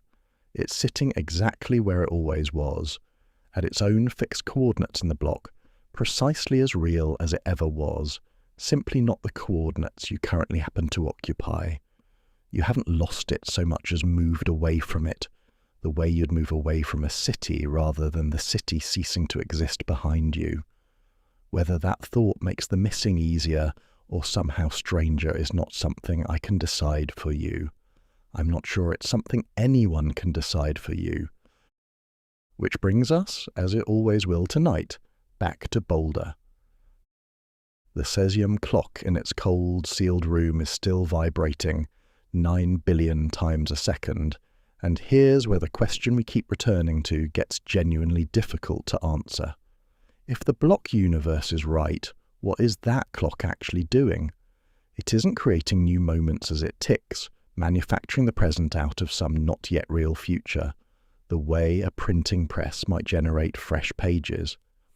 Every vibration it will ever make, every tick stretching forward into next year and next century, may already be sitting there in the block at its own fixed coordinate, waiting, if waiting is even the right word for something that doesn't experience time passing, for the rest of the universe to arrive. The clock isn't measuring a flow, in other words. It might simply be a long, thin structure laid out through space-time, vibration after vibration, each one occupying its own permanent address, with nothing actually moving through it at all except, perhaps, our own peculiar experience of moving through it ourselves. Which raises a question we've been quietly avoiding all evening, and can't avoid much longer. If the future is already there, and the past hasn't gone anywhere, then what exactly is happening right now? Is there even such a thing as right now in any sense the universe itself recognizes? Or is that too about to turn out to be something far more local and far stranger than it feels lying here in the dark? Step outside on a clear night, away from streetlights, and look up. You don't need a telescope for this, just your eyes, and a few minutes for them to adjust, and the sky will do the rest. What you're looking at, scattered in their thousands across the dark, is not what it appears to be. It looks like a single, unified picture, one sky, one moment, everything happening together, right now, exactly as you're seeing it. It is nothing of the sort. The nearest star beyond our own sun, a small, faint point called Proxima Centauri, sits about 4.2 light-years away. The light reaching your eyes left that star 4.2 years ago, and has been travelling, uninterrupted, ever since, arriving at the precise moment you happen to glance up. You are not seeing Proxima Centauri as it is. You are seeing it as it was several years back, before whatever's happened on it since had any chance to occur. Now look for the faint, slightly smudged patch that, on a sufficiently dark night, marks the Andromeda Galaxy, visible just barely to the naked eye, if you know where to look. The light reaching you from Andromeda left it 2.5 million years ago, before agriculture, before cities, before our own species had finished becoming what it currently is. You are looking, this very moment, into the deep past, every single time you tip your head back and take in the sky. There is no version of looking up that isn't, in some sense, time travel. It's simply time travel in one direction only, and entirely against your will. So here's an uncomfortable question to ask of that sky. What is happening on Andromeda right now? Not what did happen 2.5 million years ago when the light currently reaching your eyes set off on its journey. What is happening there at this exact moment as you lie here listening to this? It feels like a sensible question. It feels like the kind of thing that ought to have a single correct answer, even if we can't currently know what that answer is. It doesn't have one, not because the information hasn't reached us yet, because the question itself, as we've just asked it, doesn't actually mean anything in particular. And the reason why takes us back, one final time, to that patent clerk in Bern. We've already established a couple of times this evening that two observers moving differently relative to each other can disagree about whether two distant events happened at the same time, and that neither of them is wrong. What we haven't done yet is push that fact all the way out to somewhere genuinely vast, and see just how strange it gets. The physicist Roger Penrose offered a thought experiment for this that has become rather famous among people who think about this sort of thing for a living, generally known as the Andromeda paradox. Picture two people standing on a pavement a few feet apart. One of them is standing perfectly still. The other is walking very slowly in the direction of Andromeda, an ordinary, unhurried walking pace, the sort you'd use crossing a car park. Because of the relativity of simultaneity, because what counts as now depends on how you're moving, these two people, despite standing almost on top of each other, despite their walking speeds differing by an amount so small you'd struggle to notice it without a stopwatch, do not agree on what counts as right now on Andromeda. The disagreement isn't trivial.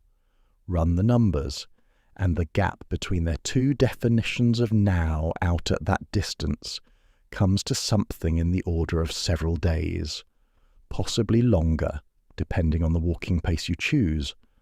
Two people, a few feet apart on an ordinary pavement, separated only by the gentlest of strolls, and their personal versions of right now. Once you extend them out to a galaxy 2.5 million light-years away, land on different days. Here's the part that should properly unsettle you, if any part of tonight is going to. Neither of them is wrong. There's no hidden, correct answer that one of them simply hasn't noticed yet. If, on the stationary person's now, some hypothetical fleet on Andromeda hasn't yet decided whether to set off toward us, and on the walking person's now, achieved by nothing more dramatic than ambling toward a coffee shop, that same fleet has already launched. Both of those statements are, within the physics, equally legitimate. The disagreement isn't a puzzle waiting for better instruments to resolve. It's simply what the universe is actually like, once you stop assuming that now is something everyone automatically shares. Which means the universal present moment, the one we all walk around assuming without ever really examining it, the shared now that supposedly applies equally to you, to me, to whatever is or isn't happening on Andromeda at this exact instant, turns out not to be a feature of the universe at all. It's something we project onto it, out of habit, because at the speeds and distances of ordinary human life, the disagreements between different people's now are so vanishingly small they never once come up. You and the person next to you on the sofa effectively share a present moment for any practical purpose you're ever likely to need. Stretch the distance out to a galaxy, though, and the whole comforting illusion comes apart in your hands. There is no universal now. There never was. We simply never lived anywhere far enough apart, or moved anywhere fast enough, for it to matter until a Swiss patent clerk went looking for the gap and found it waiting for him. So if there's no universal present, if the version of now you're relying on doesn't actually extend any further than your own particular patch of space-time, what, if anything, is left? Surely something is happening here right now as you lie in the dark listening to this sentence. Something is. It's simply local rather than universal, and it turns out that's not nearly as small a consolation as it might first sound. Right now, wherever you are, your heart is finding its own particular rhythm. Your breathing has whatever pace it currently has. The room around you is making whatever small sounds it happens to be making. The settling of a house, the hum of something electrical, the kind of near silence that only shows up once everything else has gone quiet. None of that is universal. None of it needs to be. It's real exactly where you are, for exactly as long as you're there to notice it, and that turns out to be the only kind of now the universe was ever actually offering anybody. The present moment isn't a slice cut cleanly through the whole of existence, with you and everyone else riding along the same edge of it together. It's closer to a small, local weather system, entirely real, entirely yours, and not obligated to extend any further than the room you're currently lying in. There's one more piece of this worth sitting with, because it's a little different from anything else tonight.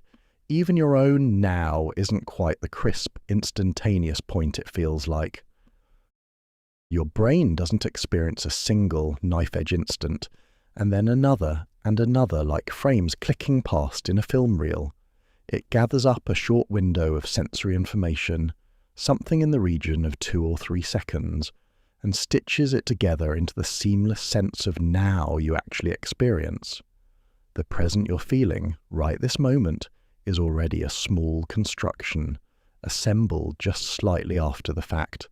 From a brief window of input your brain has quietly bundled together and handed to you, as if it had arrived all at once. Even your most immediate, most undeniable sense of being here, now, in this exact instant, is doing rather more work behind the scenes than it lets on. Why that stitched-together construction feels like flow, why it feels like something moving, rather than simply existing, point by point, the way the block universe we sat with a little earlier might suggest it actually does, is a question nobody has fully answered.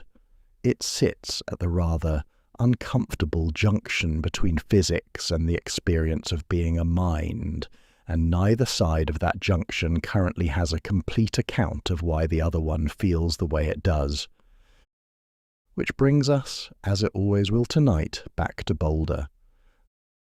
The cesium clock in its cold-sealed room is still vibrating 9 billion times a second, and here's the strangest part of tonight's check-in. The clock's now isn't your now either, not in any universal sense. It has its own local present, exactly as you do, ticking along faithfully wherever it happens to sit, at whatever altitude, in whatever gravity, moving however fast it happens to be, moving along with the Earth as it turns and orbits and drifts through the galaxy. There is no version of "the clock says it's this time, right now, everywhere," that actually survives contact with the physics. There's only "this is what the clock says, here, in Boulder," for observers who happen to share something close enough to its own particular motion through space-time to make the comparison meaningful. Every clock you've ever looked at, every single time you've checked one, has only ever been telling you the local truth. Its own now, never the universe's. And that, strange as it already is about to look almost comfortingly simple compared to where we're headed next. Because at the smallest scales physics knows how to describe, time doesn't just lose its universal now, it starts to lose its place in the equations altogether.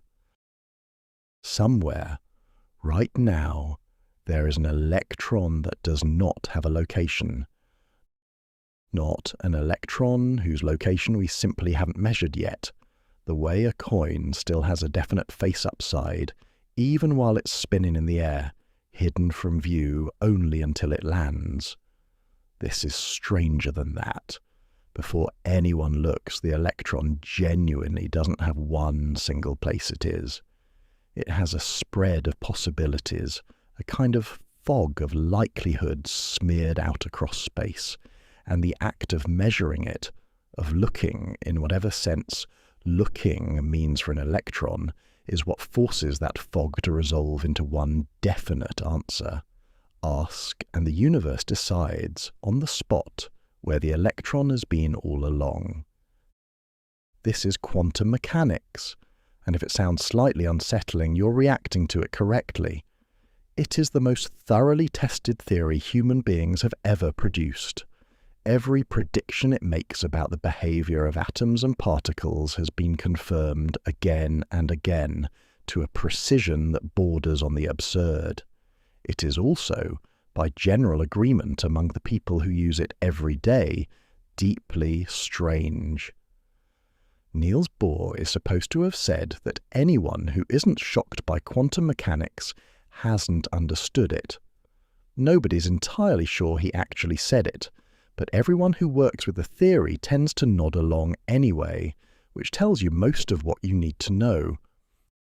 Here's the part of quantum mechanics that doesn't usually make it into the popular retellings, and it's the part that matters most for where we're going. In this theory, time isn't treated the way space is. An electron's position is something the theory genuinely describes.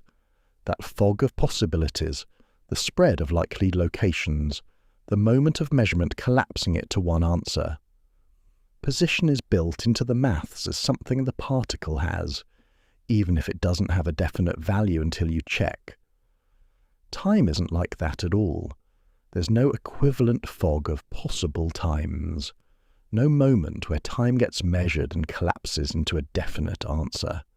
Time, in standard quantum mechanics, simply sits outside the system entirely, as a fixed, ticking background against which everything else happens.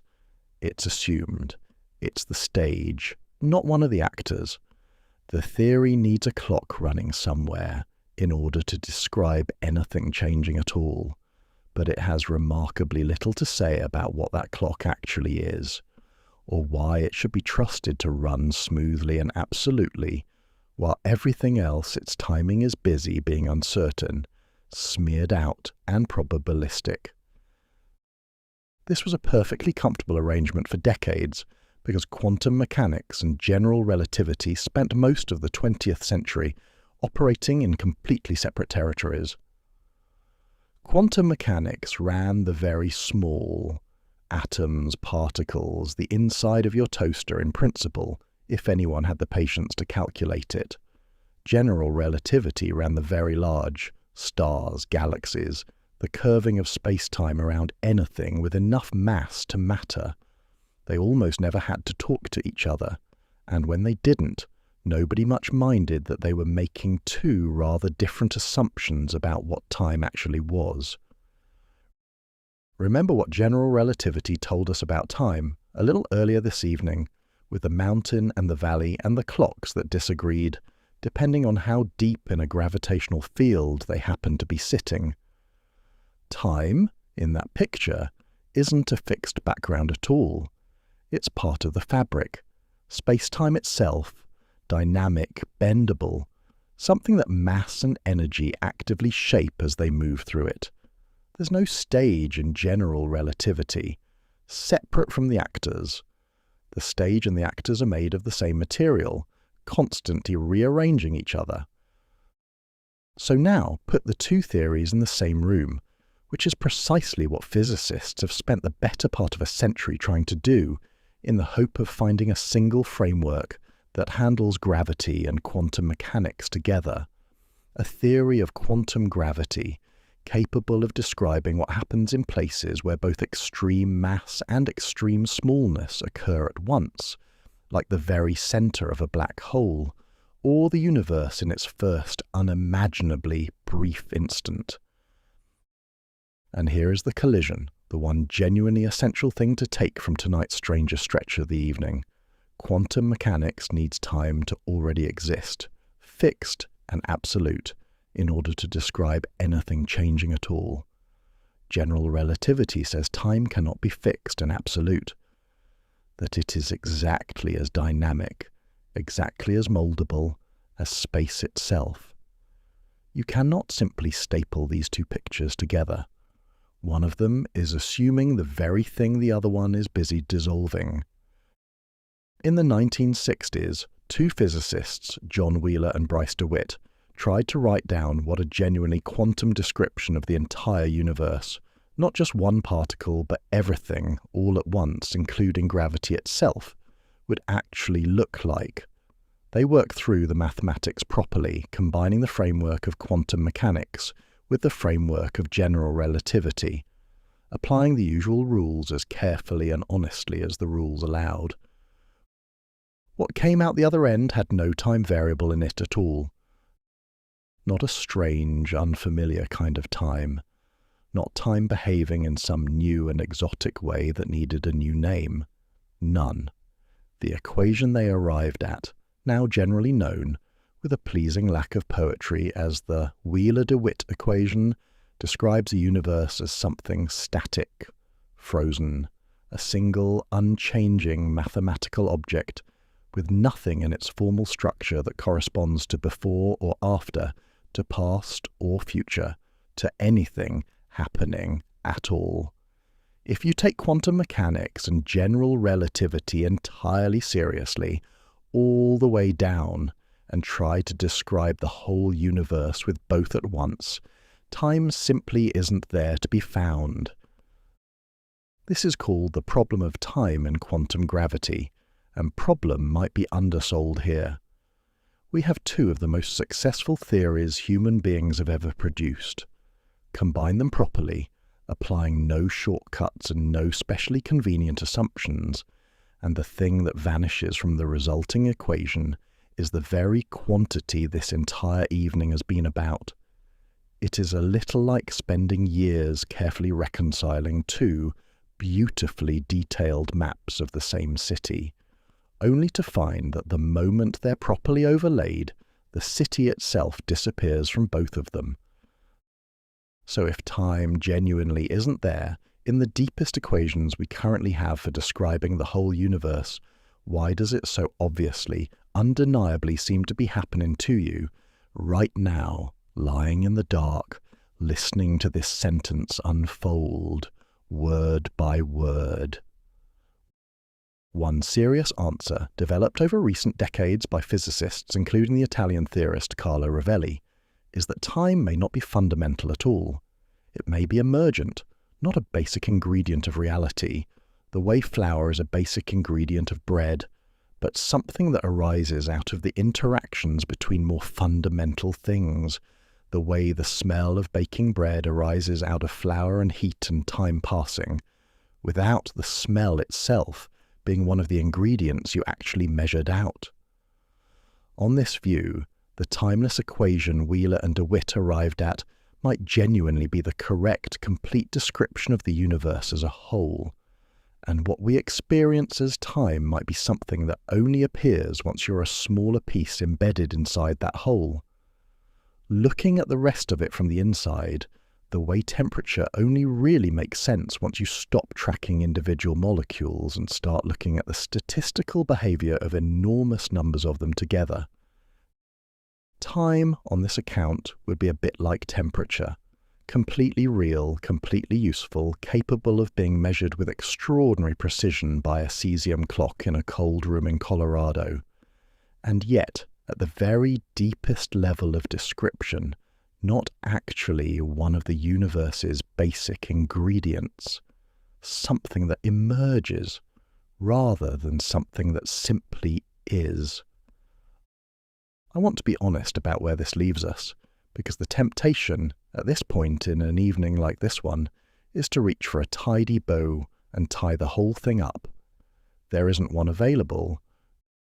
Nobody currently knows how to fully resolve the problem of time in quantum gravity. Rovelli's emergent picture is one serious, carefully worked out proposal, taken seriously by a meaningful portion of the physics community. But it is a proposal, not a settled answer, and there are other physicists working on quantum gravity who would tell this part of the story rather differently. What's not really in dispute is the collision itself. Our two best theories of the universe make two different, incompatible assumptions about what time is, and we don't yet have a final, agreed account of how to make them agree. That is simply where the frontier of physics currently sits, and pretending otherwise wouldn't be honest storytelling. Which brings us, as it always will tonight, back to Boulder. The cesium clock in its cold-sealed room is still vibrating 9 billion times a second, and here, finally, is the strangest thing we've asked of it all evening. Every previous time we've checked in on that clock, we've been able to say, with some confidence, what it was counting: a universal river, then a personal trajectory, then a position in a gravitational field, then entropy's steady increase, then a purely local now with no wider authority. Each answer was strange, but each one was an answer. Tonight, for the first time, we genuinely don't know. If time is fundamental, if it's woven into reality at the deepest level, the way general relativity treats it, then the clock is counting something real and basic about the universe, something that was always going to be there regardless of whether anyone built a clock to track it. If time is emergent, if Wheeler and DeWitt were right, and the deepest equations really do describe something timeless, then the clock isn't counting a fundamental feature of reality at all. It's counting something more like temperature, real, useful, measurable to 9 decimal places, and yet, underneath it all, a consequence of something else rather than a basic fact of existence in its own right. The vibrations keep coming either way, 9 billion a second, faithfully, in the cold. What they actually are, at the deepest level anyone currently knows how to describe, remains genuinely, properly unresolved. And that brings us to the very edge of what physics can currently tell us, which is exactly where the most interesting people working on this question have chosen to spend their careers. Somewhere, it's very late, and a physicist is standing in front of a whiteboard. The building is quiet. Whoever was working in the next office has long since gone home. There's a cup of coffee somewhere nearby that went cold an hour ago and hasn't been touched since, and the whiteboard itself is covered in the kind of notation that wouldn't mean anything to most people glancing in from the corridor, but doesn't need to. What matters isn't the notation, it's the posture.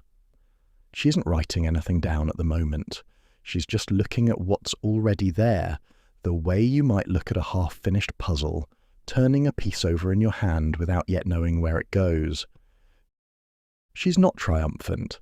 She's not on the verge of some dramatic breakthrough, the kind that gets a film made about it one day.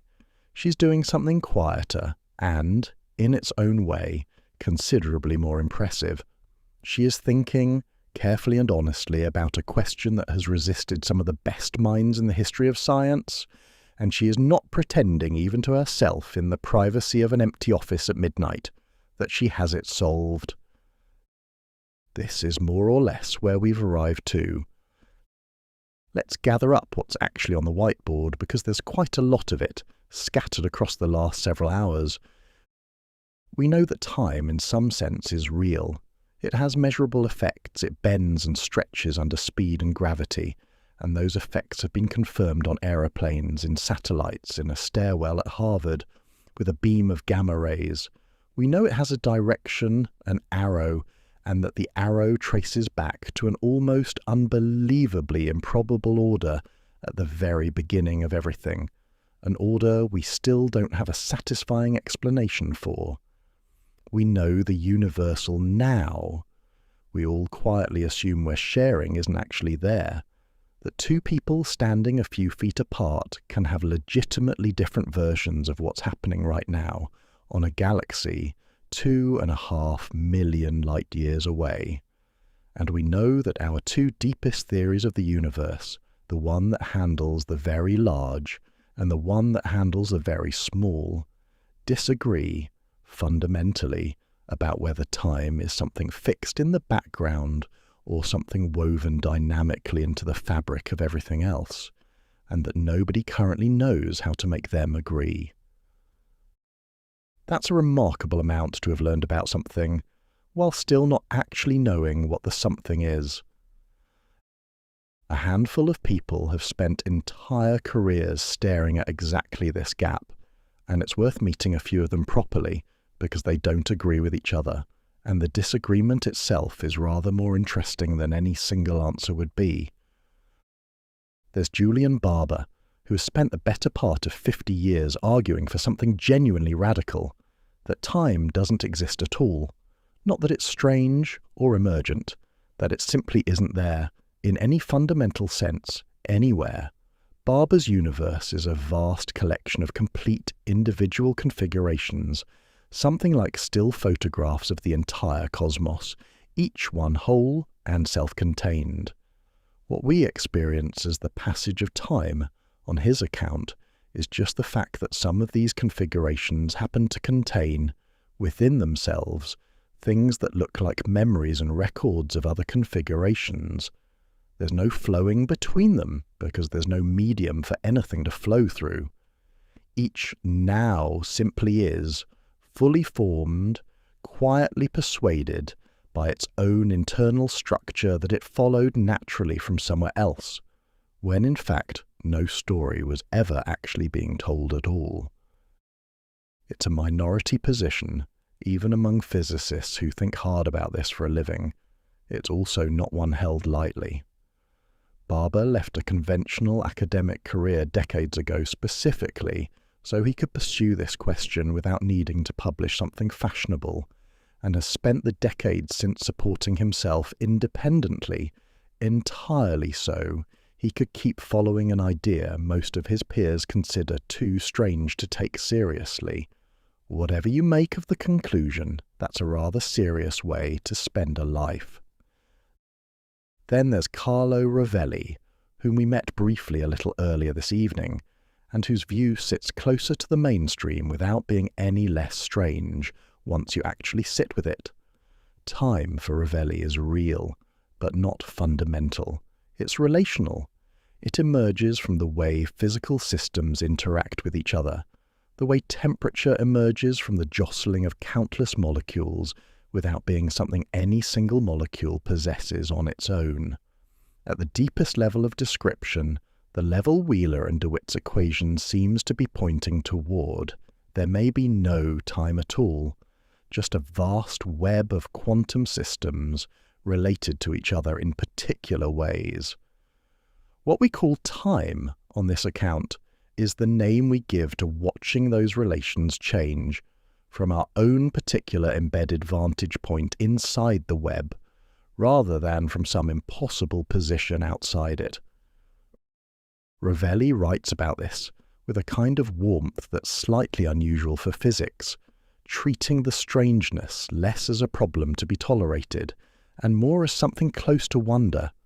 His books on the subject have reached a genuinely wide audience, well beyond physics departments, in part because he seems entirely comfortable admitting how strange his own conclusions are, rather than smoothing them over for an audience he assumes can't handle it. You don't have to agree with him to find that admirable. And then there's Roger Penrose, whom we also met earlier tonight, sitting with his staggering estimate of just how improbable the universe's low-entropy beginning actually was. Penrose has gone on to wonder about something stranger still, whether the universe's end and the universe's beginning might, in some deep mathematical sense, be the same event. His proposal, called conformal cyclic cosmology, suggests that the universe's distant future, the cold, maximally disordered heat death, the point at which entropy has done everything entropy can do, might, through a particular mathematical transformation, look identical to the hot, dense, ordered conditions of a fresh Big Bang. Time, on this picture, doesn't end when everything has run down. It passes through a kind of geometric door and starts again, a new aeon emerging from the ashes of the old, endlessly, with no real beginning or end to the whole sequence, only an infinite series of doors, each looking from the inside, very much like where we currently find ourselves. Whether this is true, nobody knows.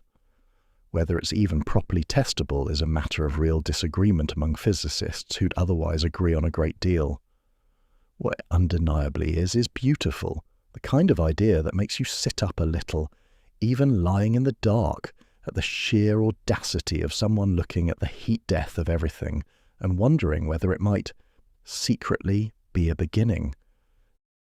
3 serious people, 3 serious, carefully constructed pictures of what time actually is. And here's the part I think matters most, more than any of the individual proposals.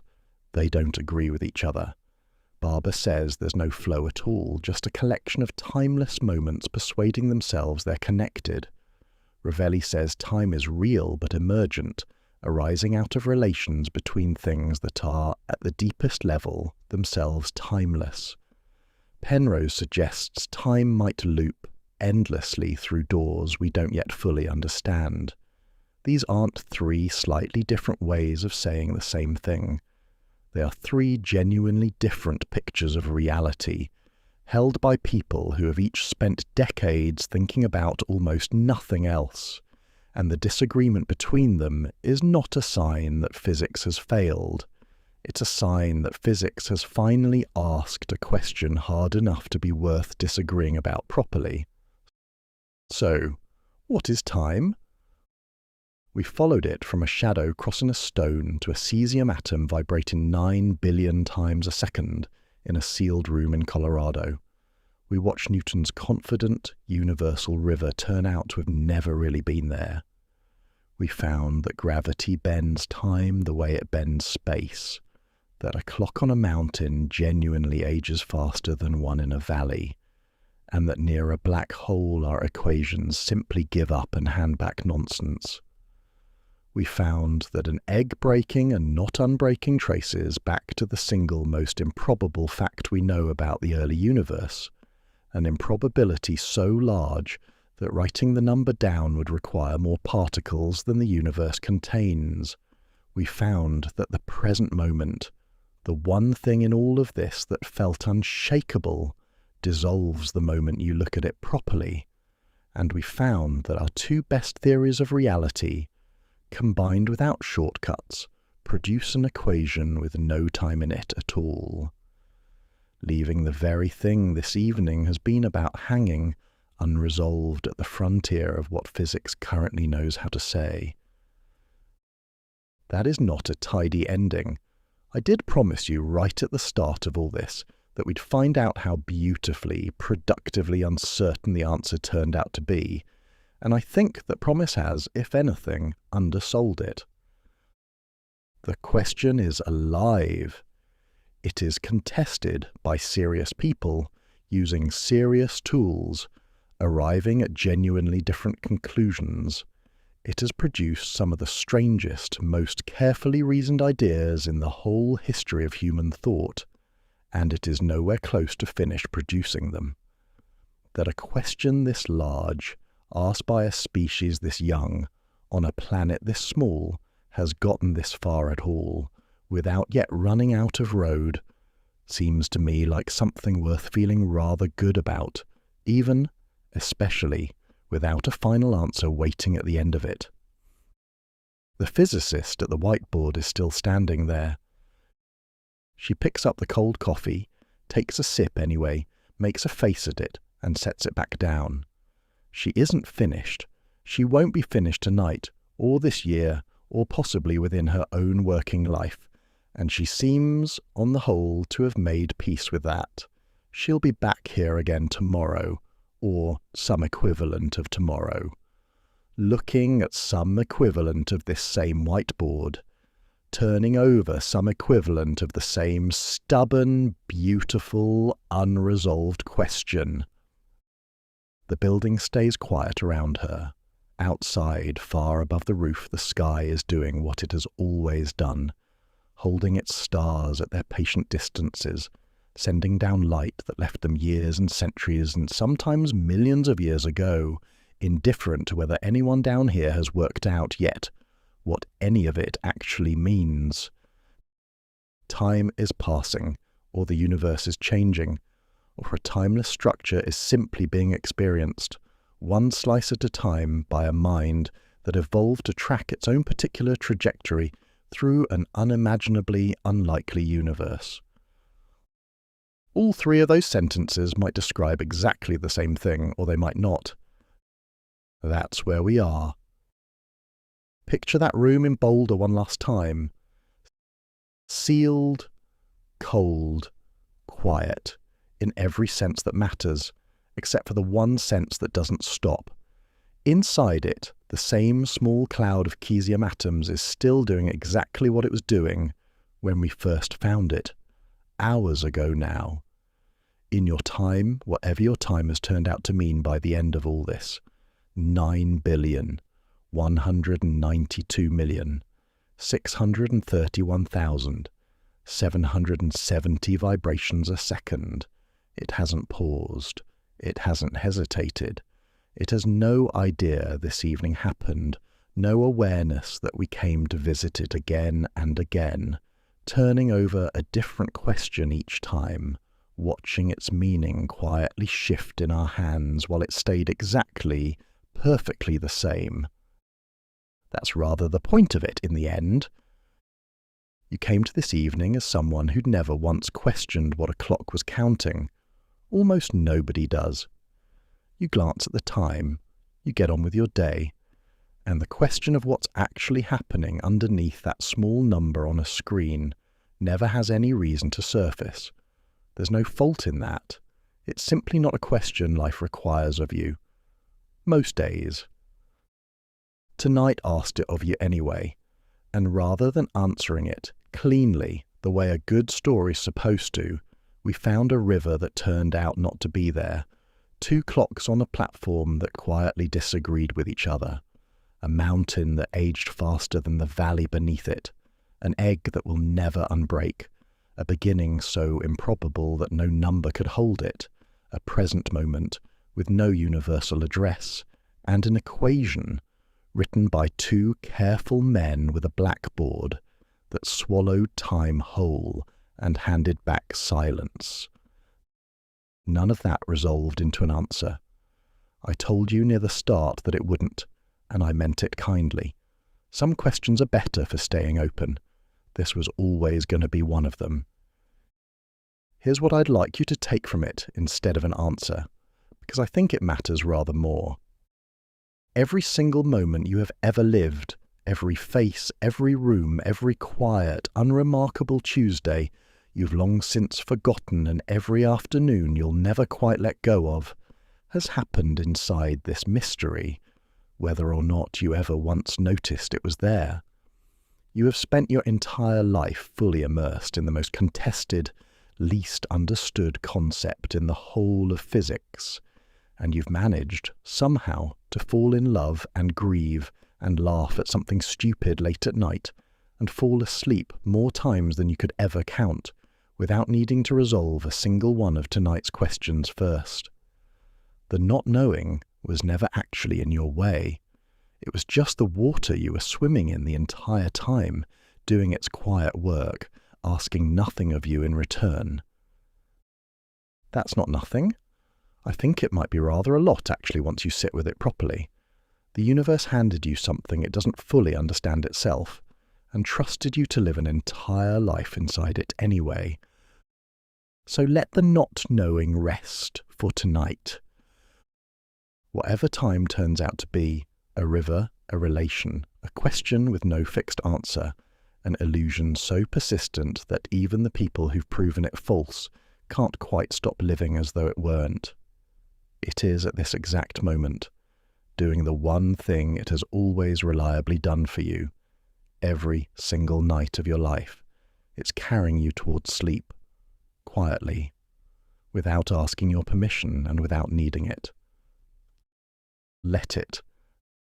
This is the sleepy astronomer, wishing you clear skies and peaceful dreams. Good night and sleep well beneath gentle starlight.